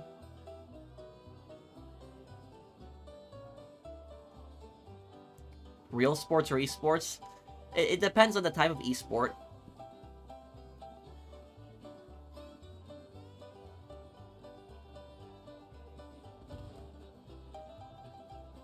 Oh, I'm aware, King.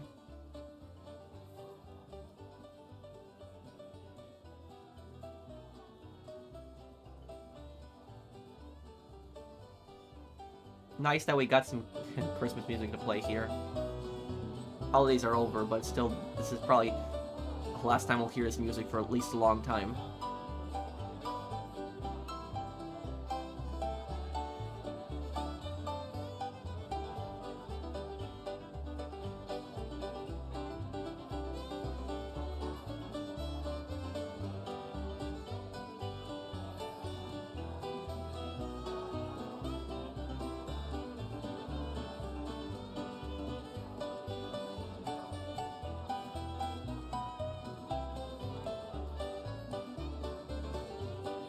PS5 ROM keys? Wait, what?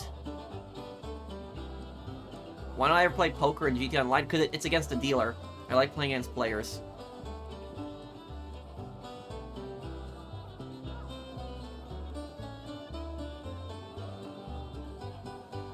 Sup, Patrick? GTA JJ here. When we're going to do Kane and Lynch run again. Oh, it's my friend GTA JJ here. I've known GTA JJ for a very long time. I've known him since 2007. That's been, almost 20 years I've known GTA JJ for. But, yeah, we used to play Kane and Lynch on the PS3 back in the day. We did. Yeah, we can do Kane and Lynch 2 again. I'm down to do it. But if we do Kane and Lynch 2 again, it'll be sometime next month, though, GTA JJ, because the Kane and Lynch 2 cosplay, I have that in, my apartment, and that's when I get back a month. In a month from now, I get back there, because I'm visiting family still for the holidays. So it'll, in a month, we'll probably do another stream of that. Professional, we need to cook. Thank you, Cube, for the super chat. I hope that GTA 6 focuses much more on the drug trade. I would definitely like to see that, Cube. Do I know country music has a Celt music vibe? No, I didn't know that, Aaron. This Christmas music is playing right now.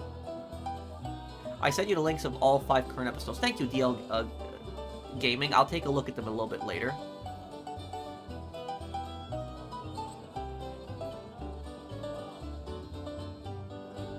Oh yeah, this is Jingle Bells. Yeah, we go a long way, back, Pat. Yeah, okay, no worries, mate. Let me know when. Okay, yeah, and what I'll probably do is I'll probably contact Buzz also and ask him if he wants to join us for another Kane and Lynch match. And then also, yeah. Ask Buzz if he wants to join in on that, too. One good shot, you're dead. Enough of your nonsense. Stay clear of me, guys. The Shield, they're called the Strike Team. Stay away, please. One's doing Crime Boss. I gotta get back into Crime Boss. I know they added more heist. Give it another try.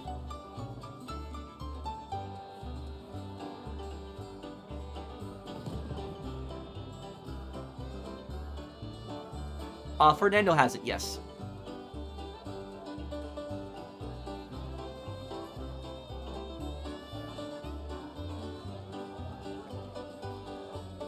GTA 6 is delayed to 2077 in favor of Red Dead Redemption 3.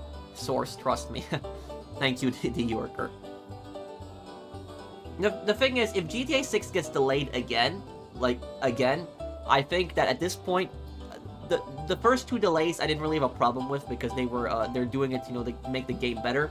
But if they don't fix all the glitches within like a year that they've had to delay the game and they delay it again, I'll be pissed. I think at that point people will have the right to be pissed. Crime Boss added the Uzi in the 1911. Ooh, interesting, the Uzi. One of my favorite submachine guns. Only the real hero in Breaking Bad, in my opinion, is Walter Jr. Oh. Thank you, Aaron, for the super chat. I'm not gonna go and fight the griefers, it's just a waste of time.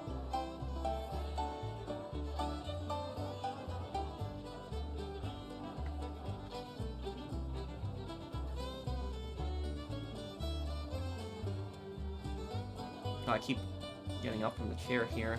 Play piano.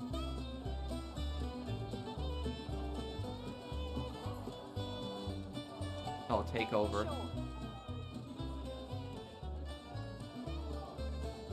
Oh, well. You gonna show us up?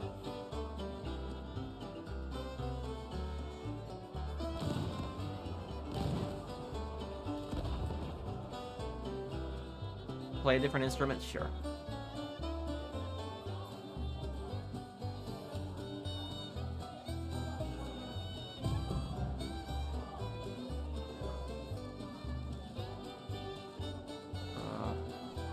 Take over, the guitarist.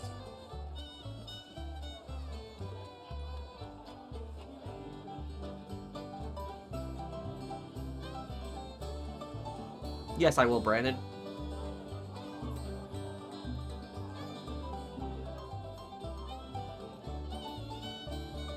Yes, Robbo guy.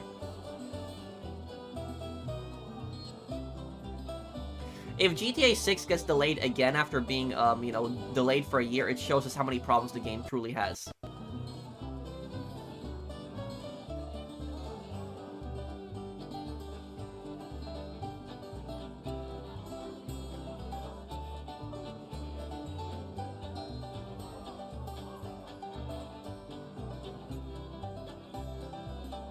Do I miss the 90s because we were born in an era? A little bit. I guess I miss the simplicity of the 90s a little bit, too. Probably I think the best part of the 90s is affordability. I think that was one of the golden age in America, was the 90s. Like, the Soviet Union was gone. We didn't have to worry about the Cold War anymore. The country could really flourish.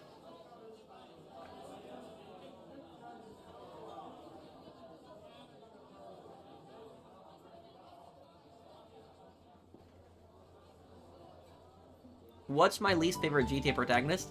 I don't really have one. Maybe Claude, but I still like even Claude. So I really like everyone, Scottish Demon.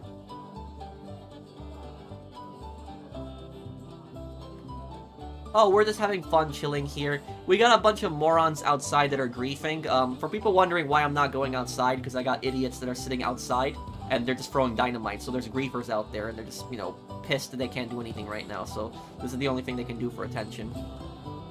Bunch of losers. How did college affect my mental health? It mostly affected my mental health when I dealt with bad teachers or, you know, bad partners in classes.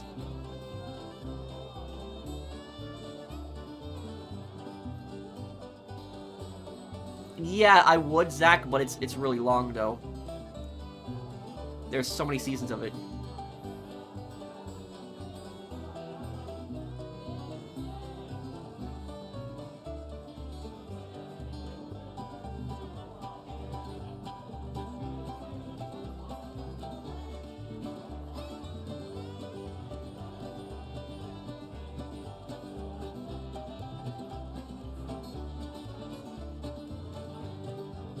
Yes, Kitsune, that's the reason.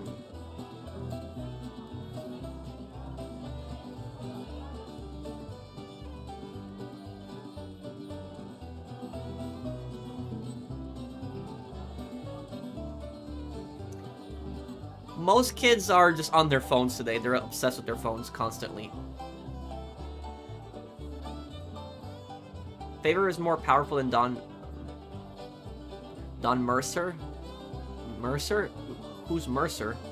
You mean Percival? Are you much of a gambler? Not really, no. Should I join the army for my paramedic certification? If you think it could help you, I know the army sponsors a lot of programs in that, but make sure it's fully what you want to do, because if you join the army, you have to commit for several years of your life to that.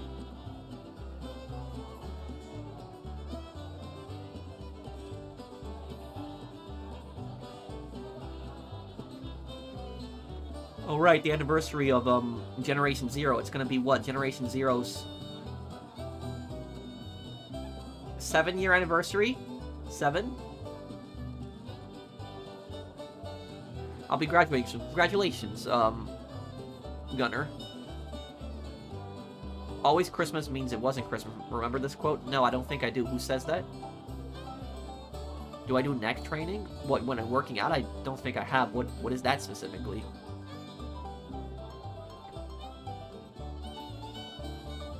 High level of unemployment skills to have attention on grief on stream. Thank you, Cube, for the super chat.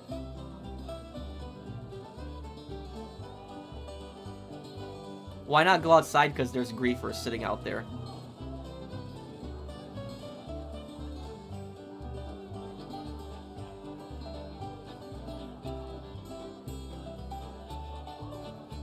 The most successful GTA protagonist, Tommy Vercetti, probably Tommy.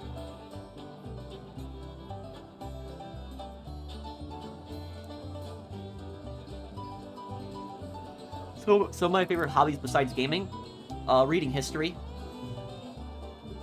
My New Year's resolutions: do a lore video every month, and also work out more.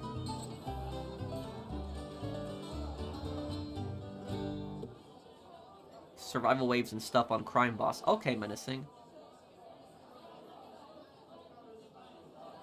I gotta get back in the Crime Boss.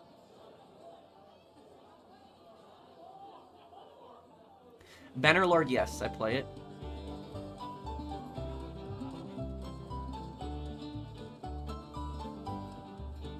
It is Scottish Demon.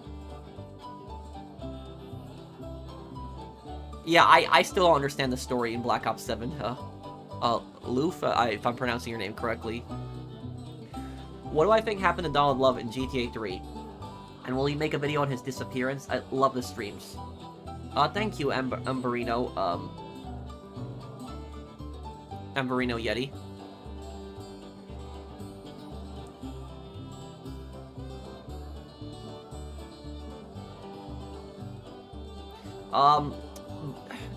Donald Love.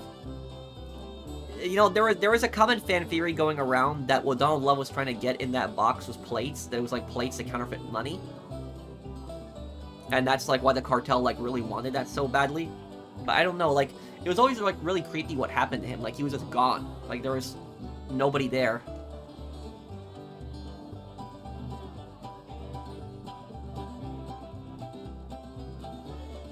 Phoenix Wright says the quote when Larry was testifying about the radio in his Edgeworth case. Oh.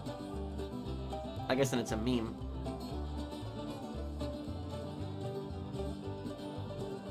Well, I'm going to try to Zach.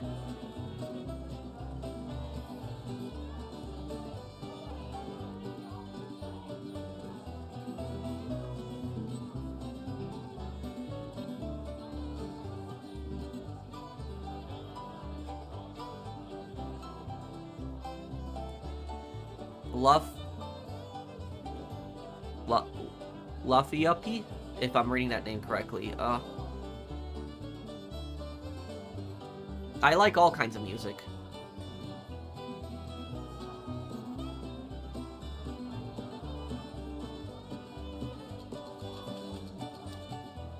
I'm excited for Elder Scrolls 6, but one thing that I'm worried about with Elder Scrolls 6 is I'm really worried that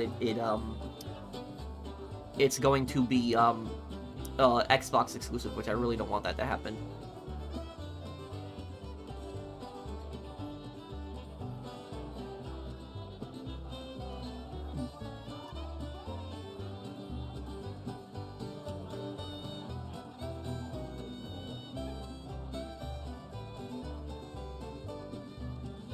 Oh, it's Indonesian, okay.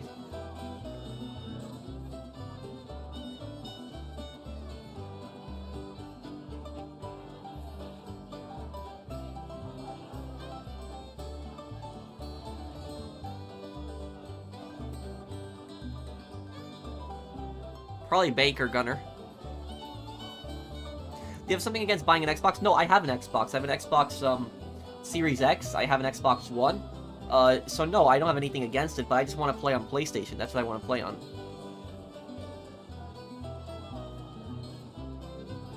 Can I play an instrument in real life? No, unfortunately, I can't.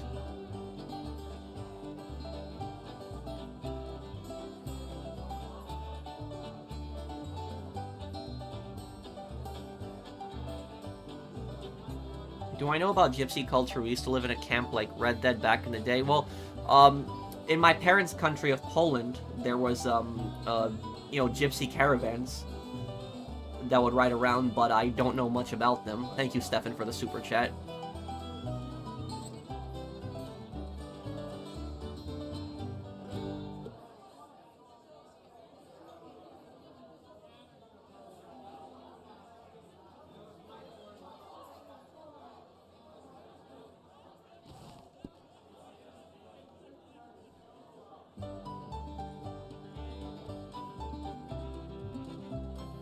You said that Red Dead Redemption 3 is not in development, but did you know that they were early in development of Red Dead Redemption 2 while GTA 5 was in the final stage of development? Really? I didn't even know that.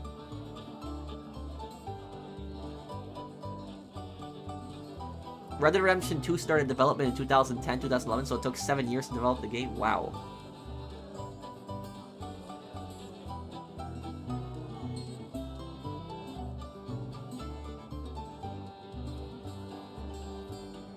Baker's 1911 is apparently cursed because every character aside from that used it. His father, Sergeant Risner, Private First Class Legate.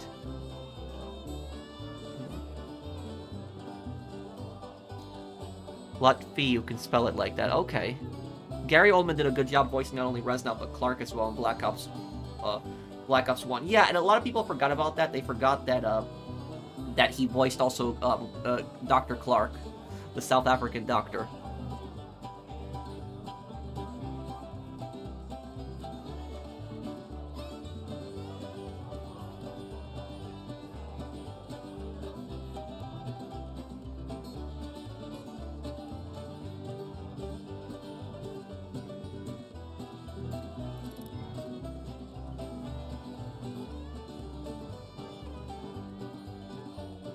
You know, what's complicated is trying to basically put the whole game together.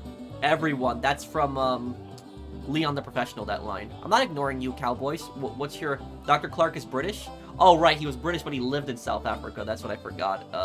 Forgot that. Why were the Nazis allied with fascist Croatia if they hated Slavics? They were also allied with the Slovakians. But it was more because they had an ally. It was more basically extra manpower. That's ultimately what it was about. They hated Slavs. They did.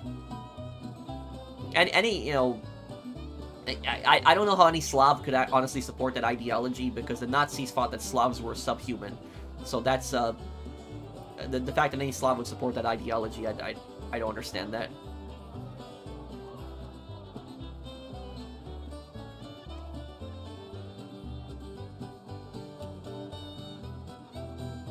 How long do you think the GTA 6 story will be? Probably the same length as GTA 5.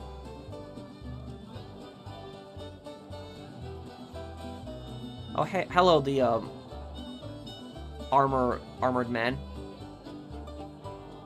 Have I listened to, Pussifer's cover of Bohemian Rhapsody? Hearing Maynard Keenan, from Tool sing that song was great. No, I haven't.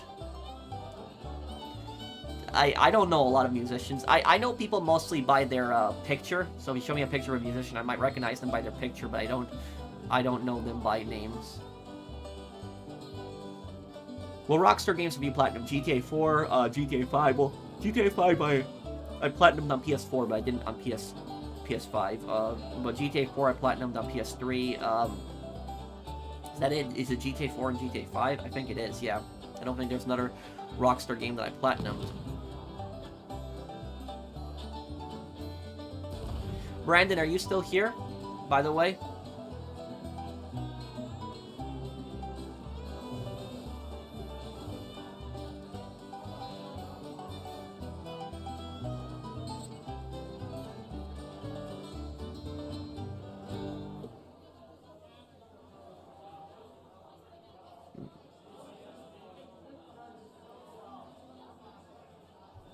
Do I think Mael Strongheart from the Great Ace Attorney is a psychopath?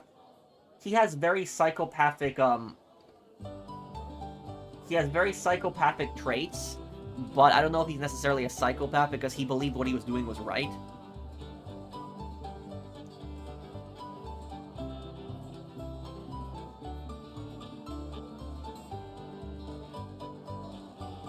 Pearl, do you know in Liberty City Stories, Donald Love says he won't be flying alone, and that Avery Carrington was on the, that plane, which might imply Love ate his former mentor? Oh, he did, 100%. That's definitely what they were going for. He also ate Ned Burner.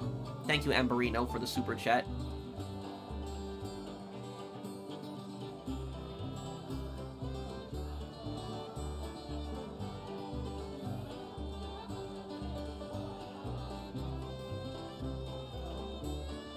Okay, Brandon, here's what we're gonna do right now. Let's see here.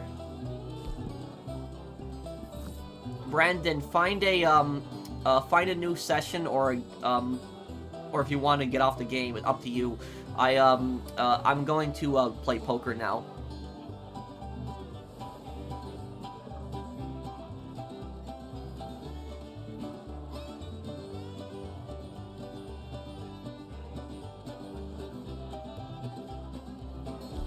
I miss Call of Duty or FPS and a better storyline, as well as nice celebrities. The old Call of Duties were definitely the best, Aaron. You're 100% right on that.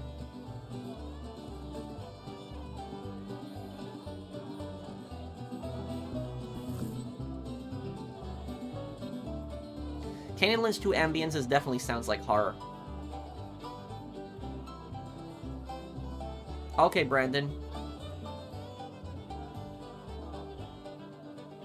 Is it weird that I think what Stanislaus Ron does is hilarious? Not really, because it's a video game, but...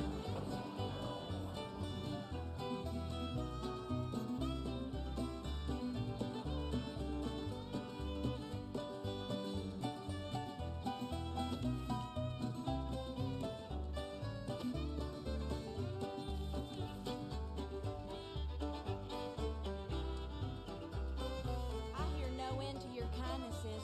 You're just trying to impress us lowdowns, ain't you?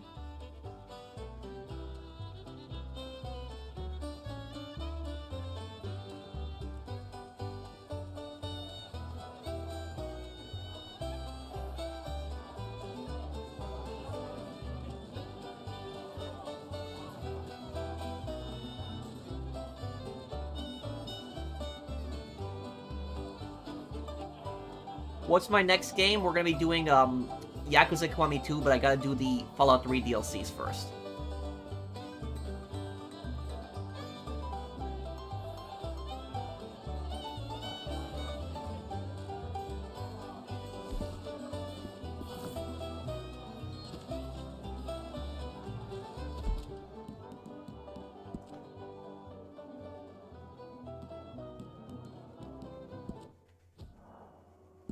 Yes, I am, Phoenix.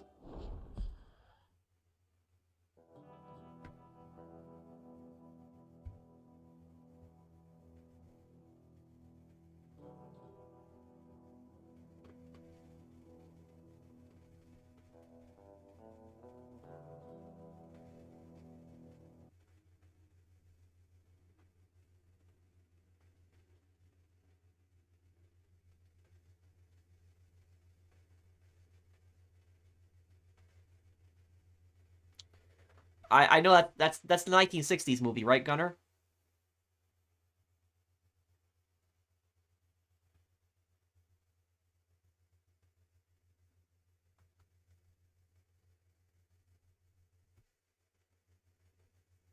Yes, I'm gonna try to 100% Kiwami 1, yes.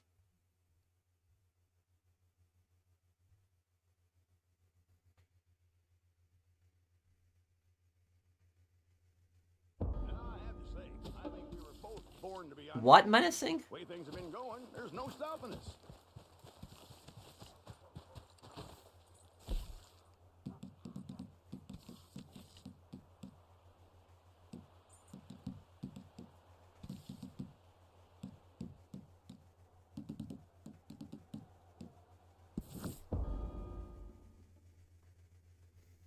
How do you identify con artists and scammers in retail? That's a good question. Thank you, Bork. Here's the thing is, I have encountered a lot of scammers when I used to work in retail. A lot of them. It's ridiculous how many scammers there are out there. But here's what I'll basically say about it. The best way to identify if somebody's scamming, and I know this might sound like sad, but it's if they're being overly nice. Like, if somebody is being, like, super, super nice, and when I say super, super nice, I mean that they are being, they're being nicer than usual, like you would expect a normal person to be, it's almost always a scam. It almost always is. So that's basically how you know.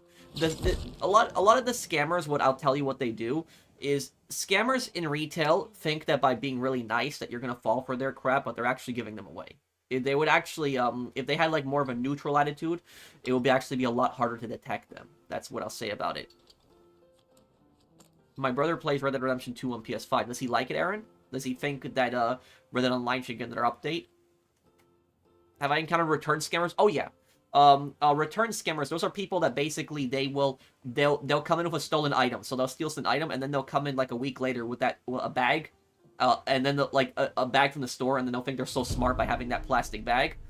And then they will try to return the item and get store credit, and then they'll just sell the store credit. That's basically what they do.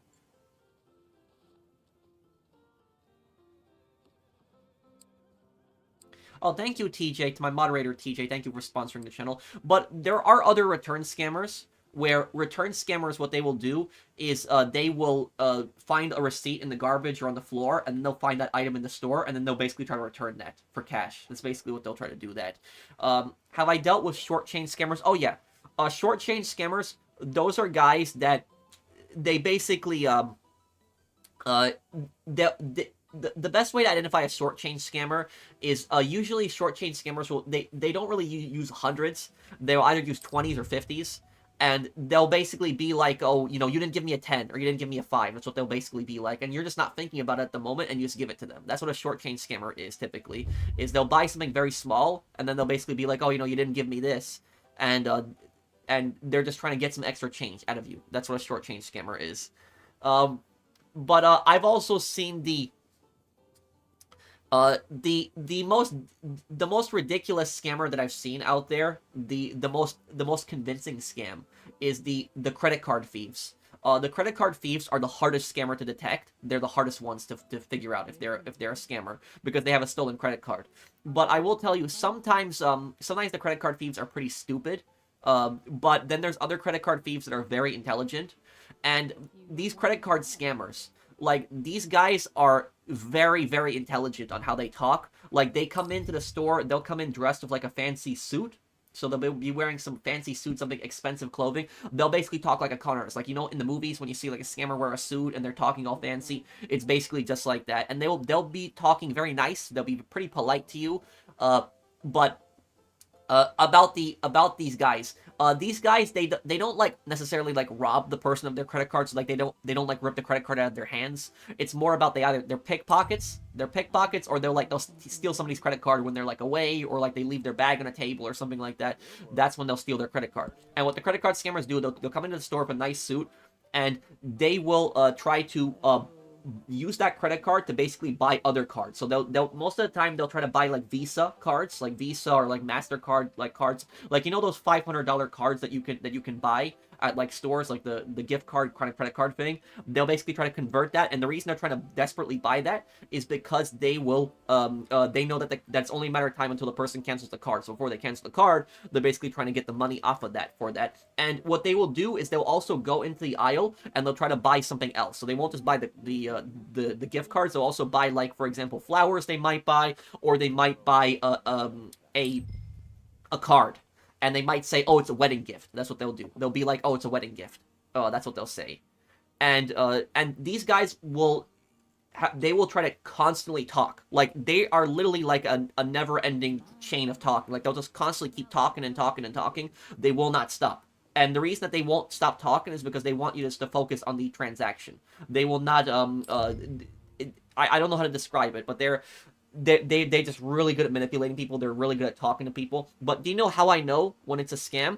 What I basically do is, when I see somebody buying more than $500, because that's what the scammers always go for, $500, how I know it's a scam, what I basically say to them is, I say to them, okay, sir, you know, ma'am, I need to take a look at your ID.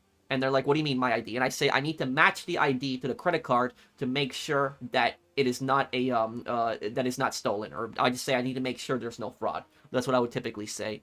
And what they would do is they would do one of two things when I would say that. 9 times out of 10, what they would say is they would say, oh yeah, I left my ID in my car. And then they'll never come back. And so they'll just go to another store and they'll try that same thing. So I basically tell them, I need to see your ID to make sure it matches the name on the card.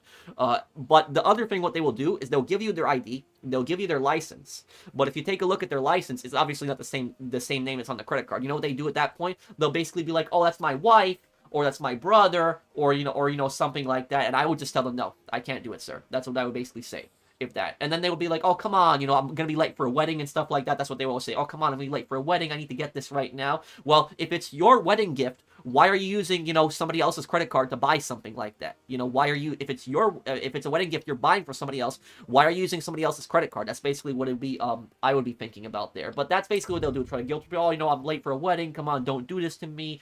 Please, stuff like that. It's all a scam. It's all a lie. But that's what the con artists will do. They'll do that crap.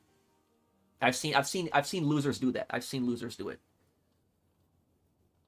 And also, the thing I'll say about this is the company that I worked for was extremely greedy. Like, I really hated the retail company that I worked for. But whenever I would stop these scammers, it had nothing to do with protecting the company. It was more about the fact that I just cannot stand fraud. I cannot stand scams. I cannot stand deceit. I cannot stand lying. And so I just have no toleration for that. So when I stopped these scammers when I worked in retail, it wasn't even to protect the company that I worked for. It was just more me personally, because I just could not stand scams. That's just what it was ultimately about. Who's the worst Disney villain? Coachman or Ratchlife? Thank you, Aaron, for the super chat. I think one of the worst Disney villains was the main bad guy in Tarzan. He was terrible. I forget his name, but it's been a long time since I've seen it when I was a kid. The main bad guy in Tarzan was pretty bad. In the Hunchback from Notre Dame, he was also pretty bad, but that was so long since I've seen those. It will be 7 years for Generation Zero this March 26th. Remember the date? Yeah. Thank you, Brandon, for the super chat. I've seen that kind of scam on Hardcore Pawn. Yeah, these guys are, like I said, these guys are losers. I'm okay with quiet fillers. Just letting you know.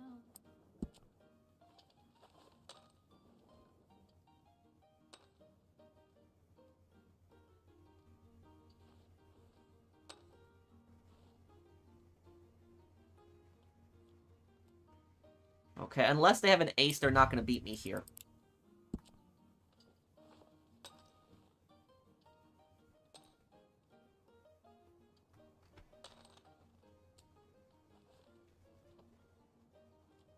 What? Oh, man, he's got a straight.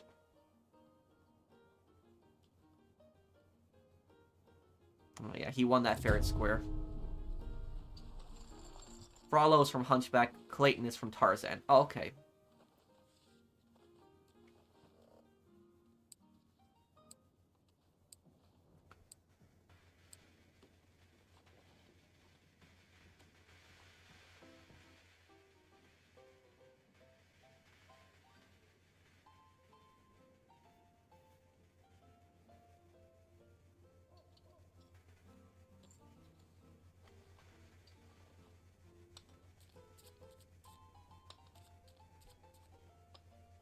Which dictator had the worst famine? Mao Zedong. I think Mao Zedong had the worst famine in human history out of any dictator, yeah. I think it was Mao Zedong. Under Mao Zedong was 40 million people died. That's insane. That one dictator could cause that many deaths through just his policies. That's... Yeah, Mao... And the thing is, Mao is worshipped like a god in China today. The government worships him. There's also machine scammers where they call a black box where they can clone stolen card information to any card they have possession of. Yeah, and they're also called skimmers, where those are like those... What's really scary is that whenever you use your credit card, the machine that you use your credit card at, it could be a skimmer. And this could be anything. ATM, gas station, pump. It could be also in a... even like a retail store, like right on the front desk. That's basically where it could be. And what a skimmer basically does is it'll steal your credit card information. Most of Pol Pot's deaths were from direct murders, Alpha Wolf.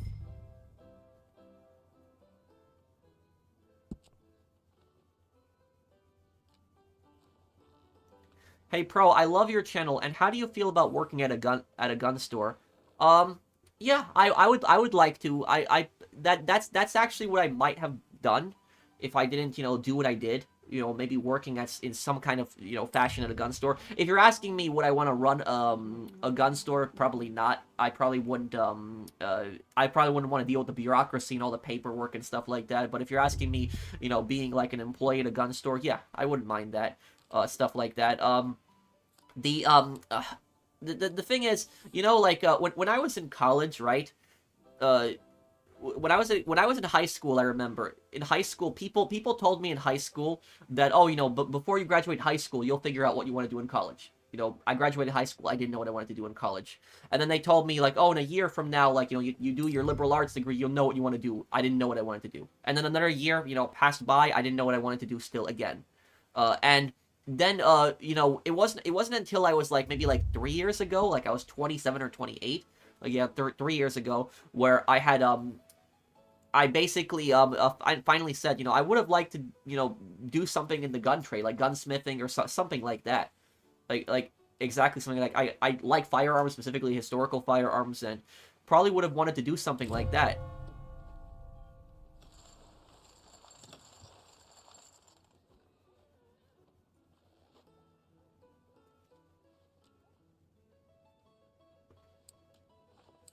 Clayton was voiced by Brain Blessed, British actor, and Phil Collins did the music for Tarzan. Oh, okay, Aaron.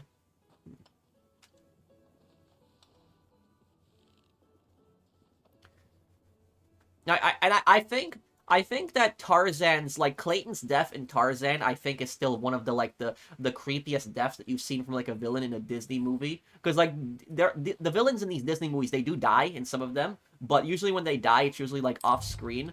But, like, Clayton's death in Tarzan, I remember that, like, he was trying to slice Tarzan with the machete, and Tarzan was telling him not to do that because he's gonna end up slicing the vines that he was on, and he just kept slicing, and then he fell down on the vines, and then he snapped his neck on the vine. Like, he basically just hanged himself accidentally. That was, I think, like one of the creepiest, like, deaths in a Disney movie.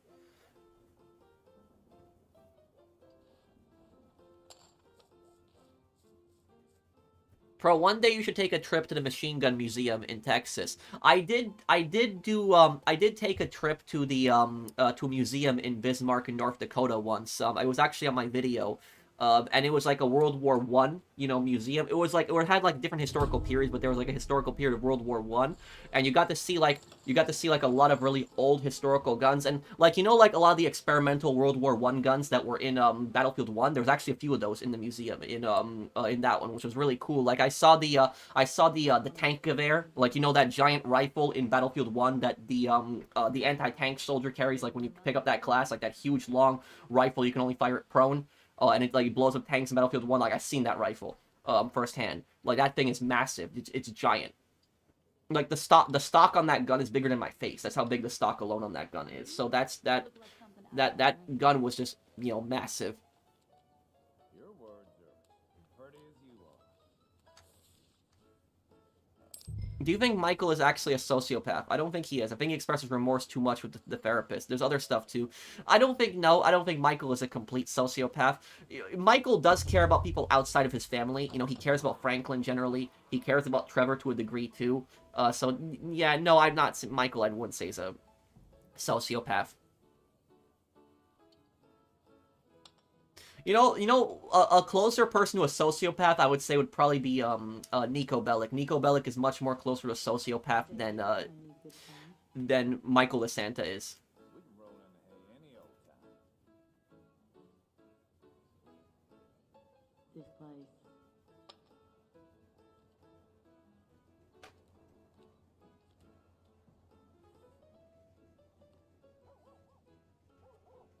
How's it going, tough guy?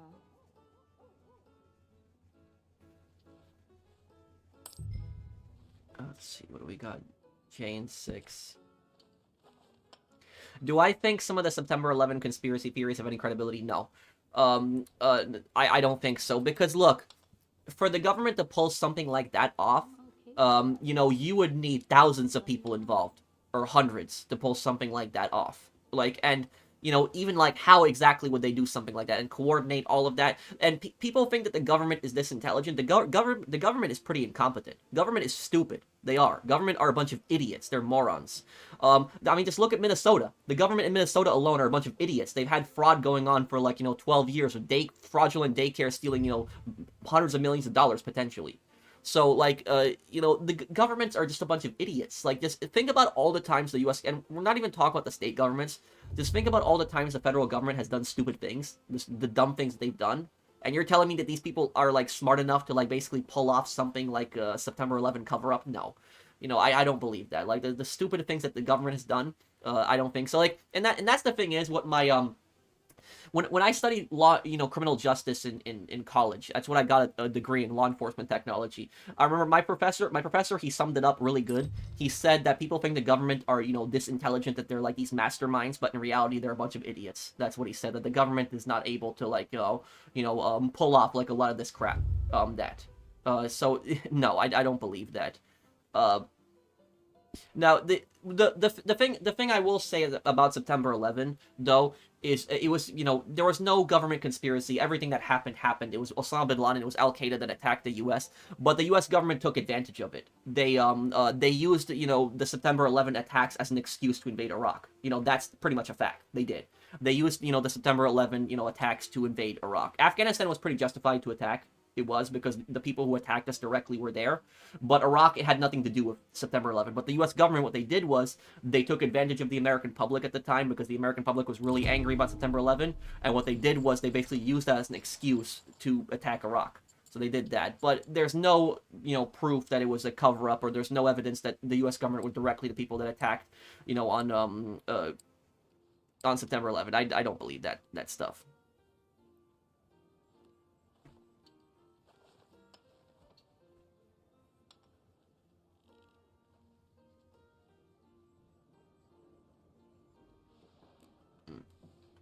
Let's see what cards we get here.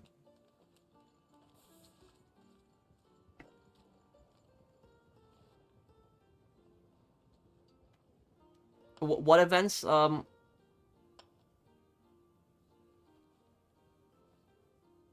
I haven't, Zach. What is Maoism? A dangerous form of communism that originated in China. I have always said there's nothing wrong with I know they represent some beings, Gunner. Wasn't the Vietnam War full of excuses too? Yeah. You know, the Vietnam War was it was the Gulf of Tonkin incident. That's what it was. But here's what I'll say about the Gulf of Tonkin incident. With when it comes to the Gulf of Tonkin incident, was it a government cover up or not? It was the incident that got America involved in Vietnam. It was kind of half a cover up, half not. So what happened during the Gulf of Tonkin was North Vietnam was invading South Vietnam. There were two different countries. You had capitalist South Vietnam, and then you had, communist North Vietnam. At the time, the United States was not involved in the Vietnam War. They kind of were, but not physically boots on the ground. The United States had basically sent over 10,000 advisors to Vietnam at that point.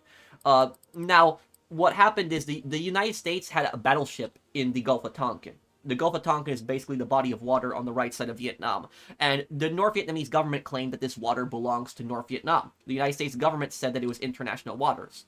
Now, what ended up happening is the North Vietnamese sent torpedo boats after the U.S. battleship. And the United States was supporting South Vietnamese commandos as they were doing, beach raids in North Vietnam.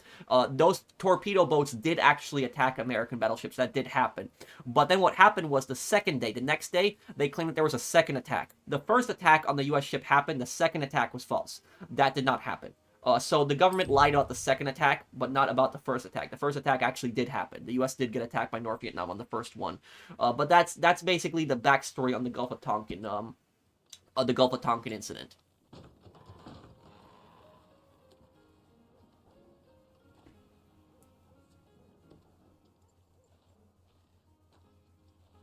You mean, was I in New York during September 11? Yeah, I'm from New York. I remember when that happened. It was a really horrible time when it happened in New York, and that sometimes I just get pissed at people that also say that it was a cover up. Stuff like that, just what I went through as a kid there too. Like, or New Manhattan, for example, had like smog that went on for like a long time. You had like all this like smoke, dust that was just from the that was just from the attack afterwards. It was that is the worst time period in New York's history. It was right in front of the New York riots. The New York riots were the second worst time in New York's history, but that was September 11th was just a really bad time in New York.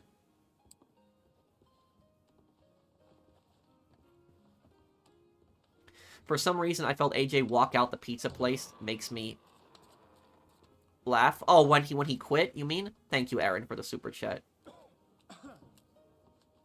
Well, I would teach history if I was teaching anything, but I didn't, I wouldn't want to, probably. I don't know if I would be good at it. Are you British? No, my cousin is. I'm an American.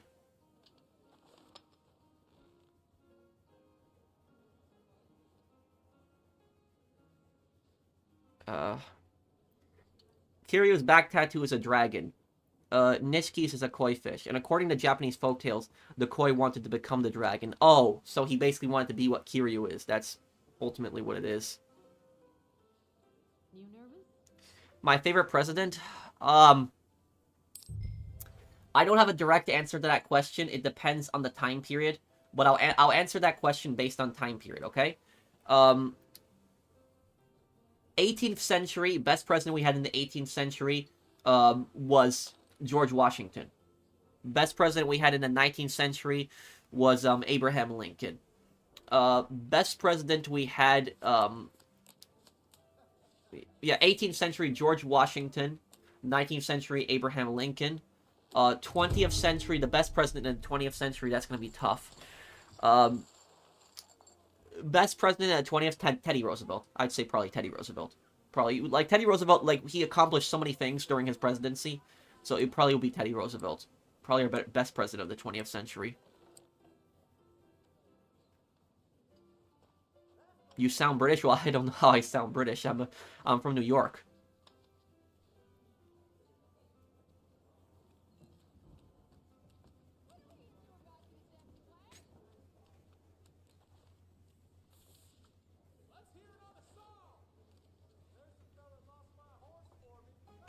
Thoughts on Gaz from Call of Duty 4 Modern Warfare 1? It was his death was kind of brutal, but what I didn't like about Gaz's death in Call of Duty 4 is that they don't mention him at all in Modern Warfare 2 or 3. Like nothing. Like he's not even mentioned at all. That's why I didn't like that. Thank you, Exquisite Vibes. No, Menacing, I don't know what you're talking about. No, I haven't, Milkman.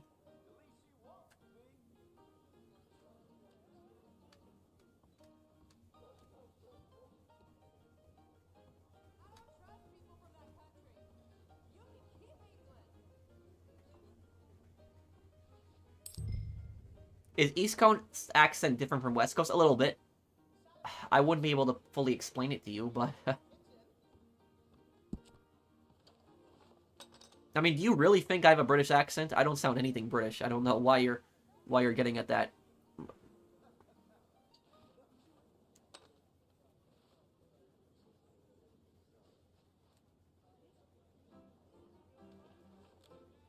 Well, I couldn't tell what kind of accent Mr. Faber had. He sounded British to me, but some people say he has a German accent, but I can't tell.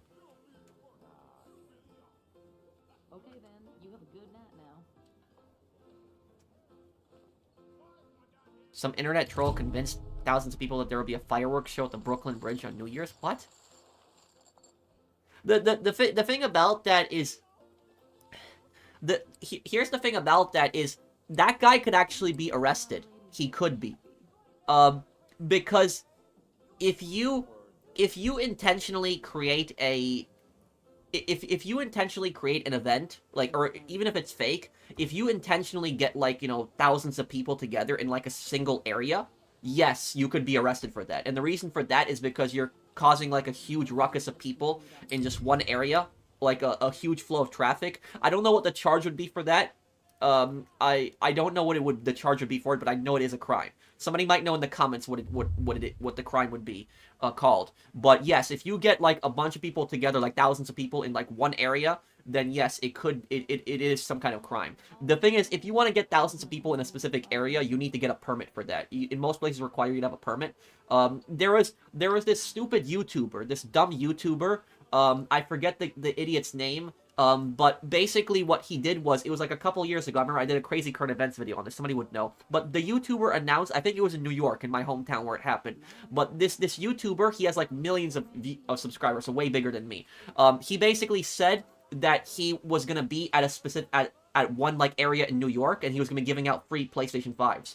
And what happened was, because of that, because the guy has like millions of people that follow him, he had thousands of people show up in this one area in New York, and they were like all over the street, the sidewalk, everything, like traffic couldn't get through, and he was like in his car just throwing PS5s out, and I think somebody actually got injured because of that. So somebody actually got hurt. So it is a crime. I don't know what it's called, but like if you get a bunch of people all together in like one specific area. So what that troll did is convincing people that there's like fireworks at like the Brooklyn Bridge and getting thousands of people on the Brooklyn Bridge at once. Yes, I'm pretty sure that is a crime.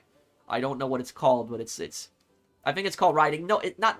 Well, what happened with Kai Cenat? That's the guy's name. That's not really rioting. What happened with him? Because it would be called inciting a riot, but it would it's something else. I don't know what it's called. He's cleaned up a lot since then. Okay, well, you know, maybe he's different now, but I found out the guy who voiced director in GTA Vice City, Dennis Hopper, passed away. Oh, Aaron, thank you for the super chat. Thank you for the super chat. That's really sad. Have I heard about the abolitionist superstar Cassius Clay? Let me look him up, Appalachian, because I remember people mostly based on their faces. Let's see here. Let's see here. Who?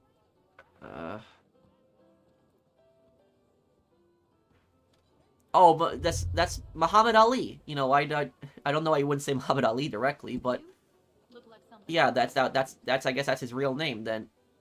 I didn't even know what Muhammad Ali's real name was.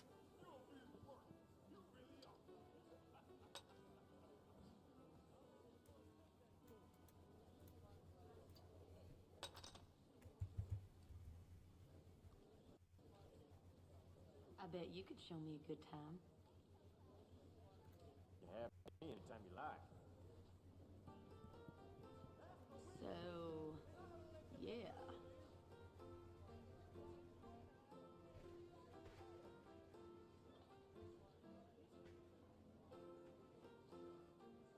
Muhammad Ali was named after Cassius Clay. Well, I'm confused now. Now I'm confused. I just typed in Cassius Clay and Muhammad Ali came up when I typed it in. No, I haven't watched Dexter.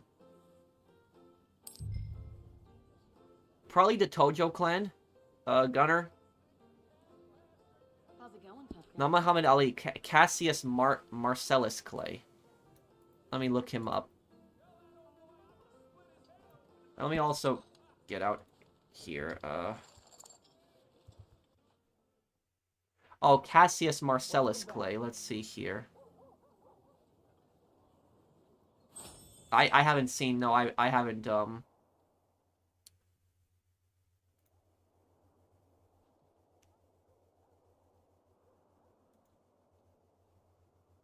No, I haven't. I don't know much about him.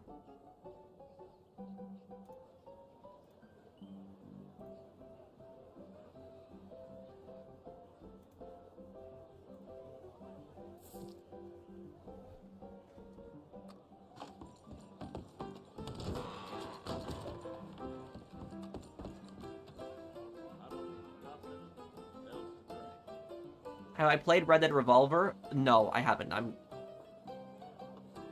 going to.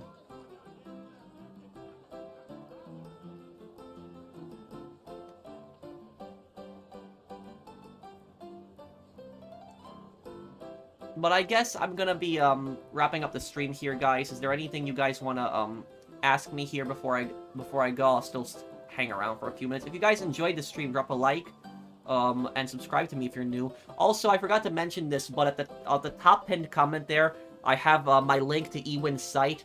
And Ewin, they sell gaming chairs, gaming desks, and gaming accessories. If you actually use my code TP, you'll get an extra, 10% off, so 30% in total. Because the code on the site gives you 20%, but if you use my code, it gives you 30%, and it works on anything on the site. If anybody's interested. No, I don't think you're stupid, Angelo. Take care, bro. This stream was... it is what it is, Brandon. You can't control if griefers are gonna join, but... State of Emergency? No, I've never played it.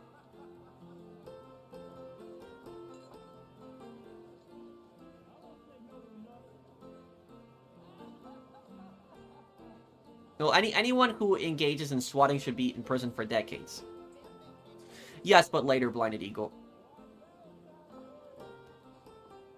Where can I get a job with my recent college degree? College is a scam. What kind of college degree do you have? Why do you think Chesashu... I keep saying his name wrong. Chesashu, the dictator of Romania. I always say his name wrong. Why do you think he prioritized export over import in communist Romania? People were starving, yet he still wanted to export the food. I guess because he would seem like he's making the country money. But in reality, it was a failure, what he was doing.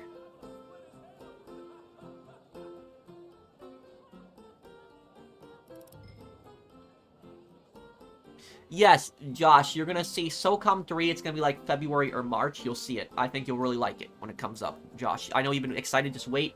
Just another month or two and it'll come up, I promise. State of Emergency is a riot game. Huh. I don't know if I heard about that one. Business Administration, HR degree. Well, you don't really need a business degree to to go into business though, dude.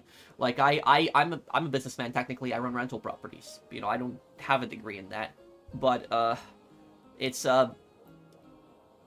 yeah.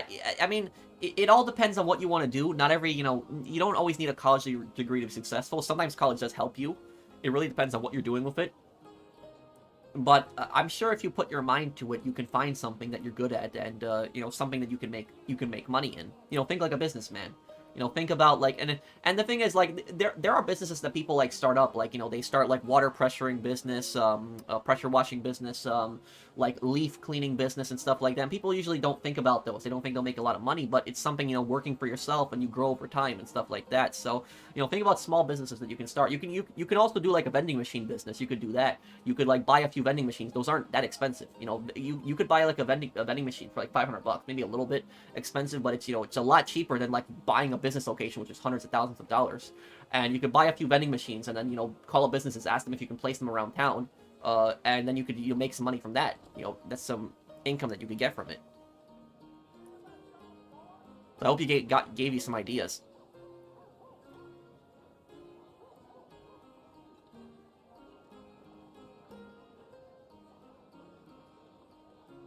But I guess we'll be going here, guys. Thank you everybody for hanging out with me. If you enjoyed the stream, do drop a like. Thank you again everybody for hanging out with me. You guys are awesome, and I guess subscribe to me if you're new. And I will have another video for you guys tomorrow. Thank you guys for watching. Take care, everyone, and have a wonderful day, guys.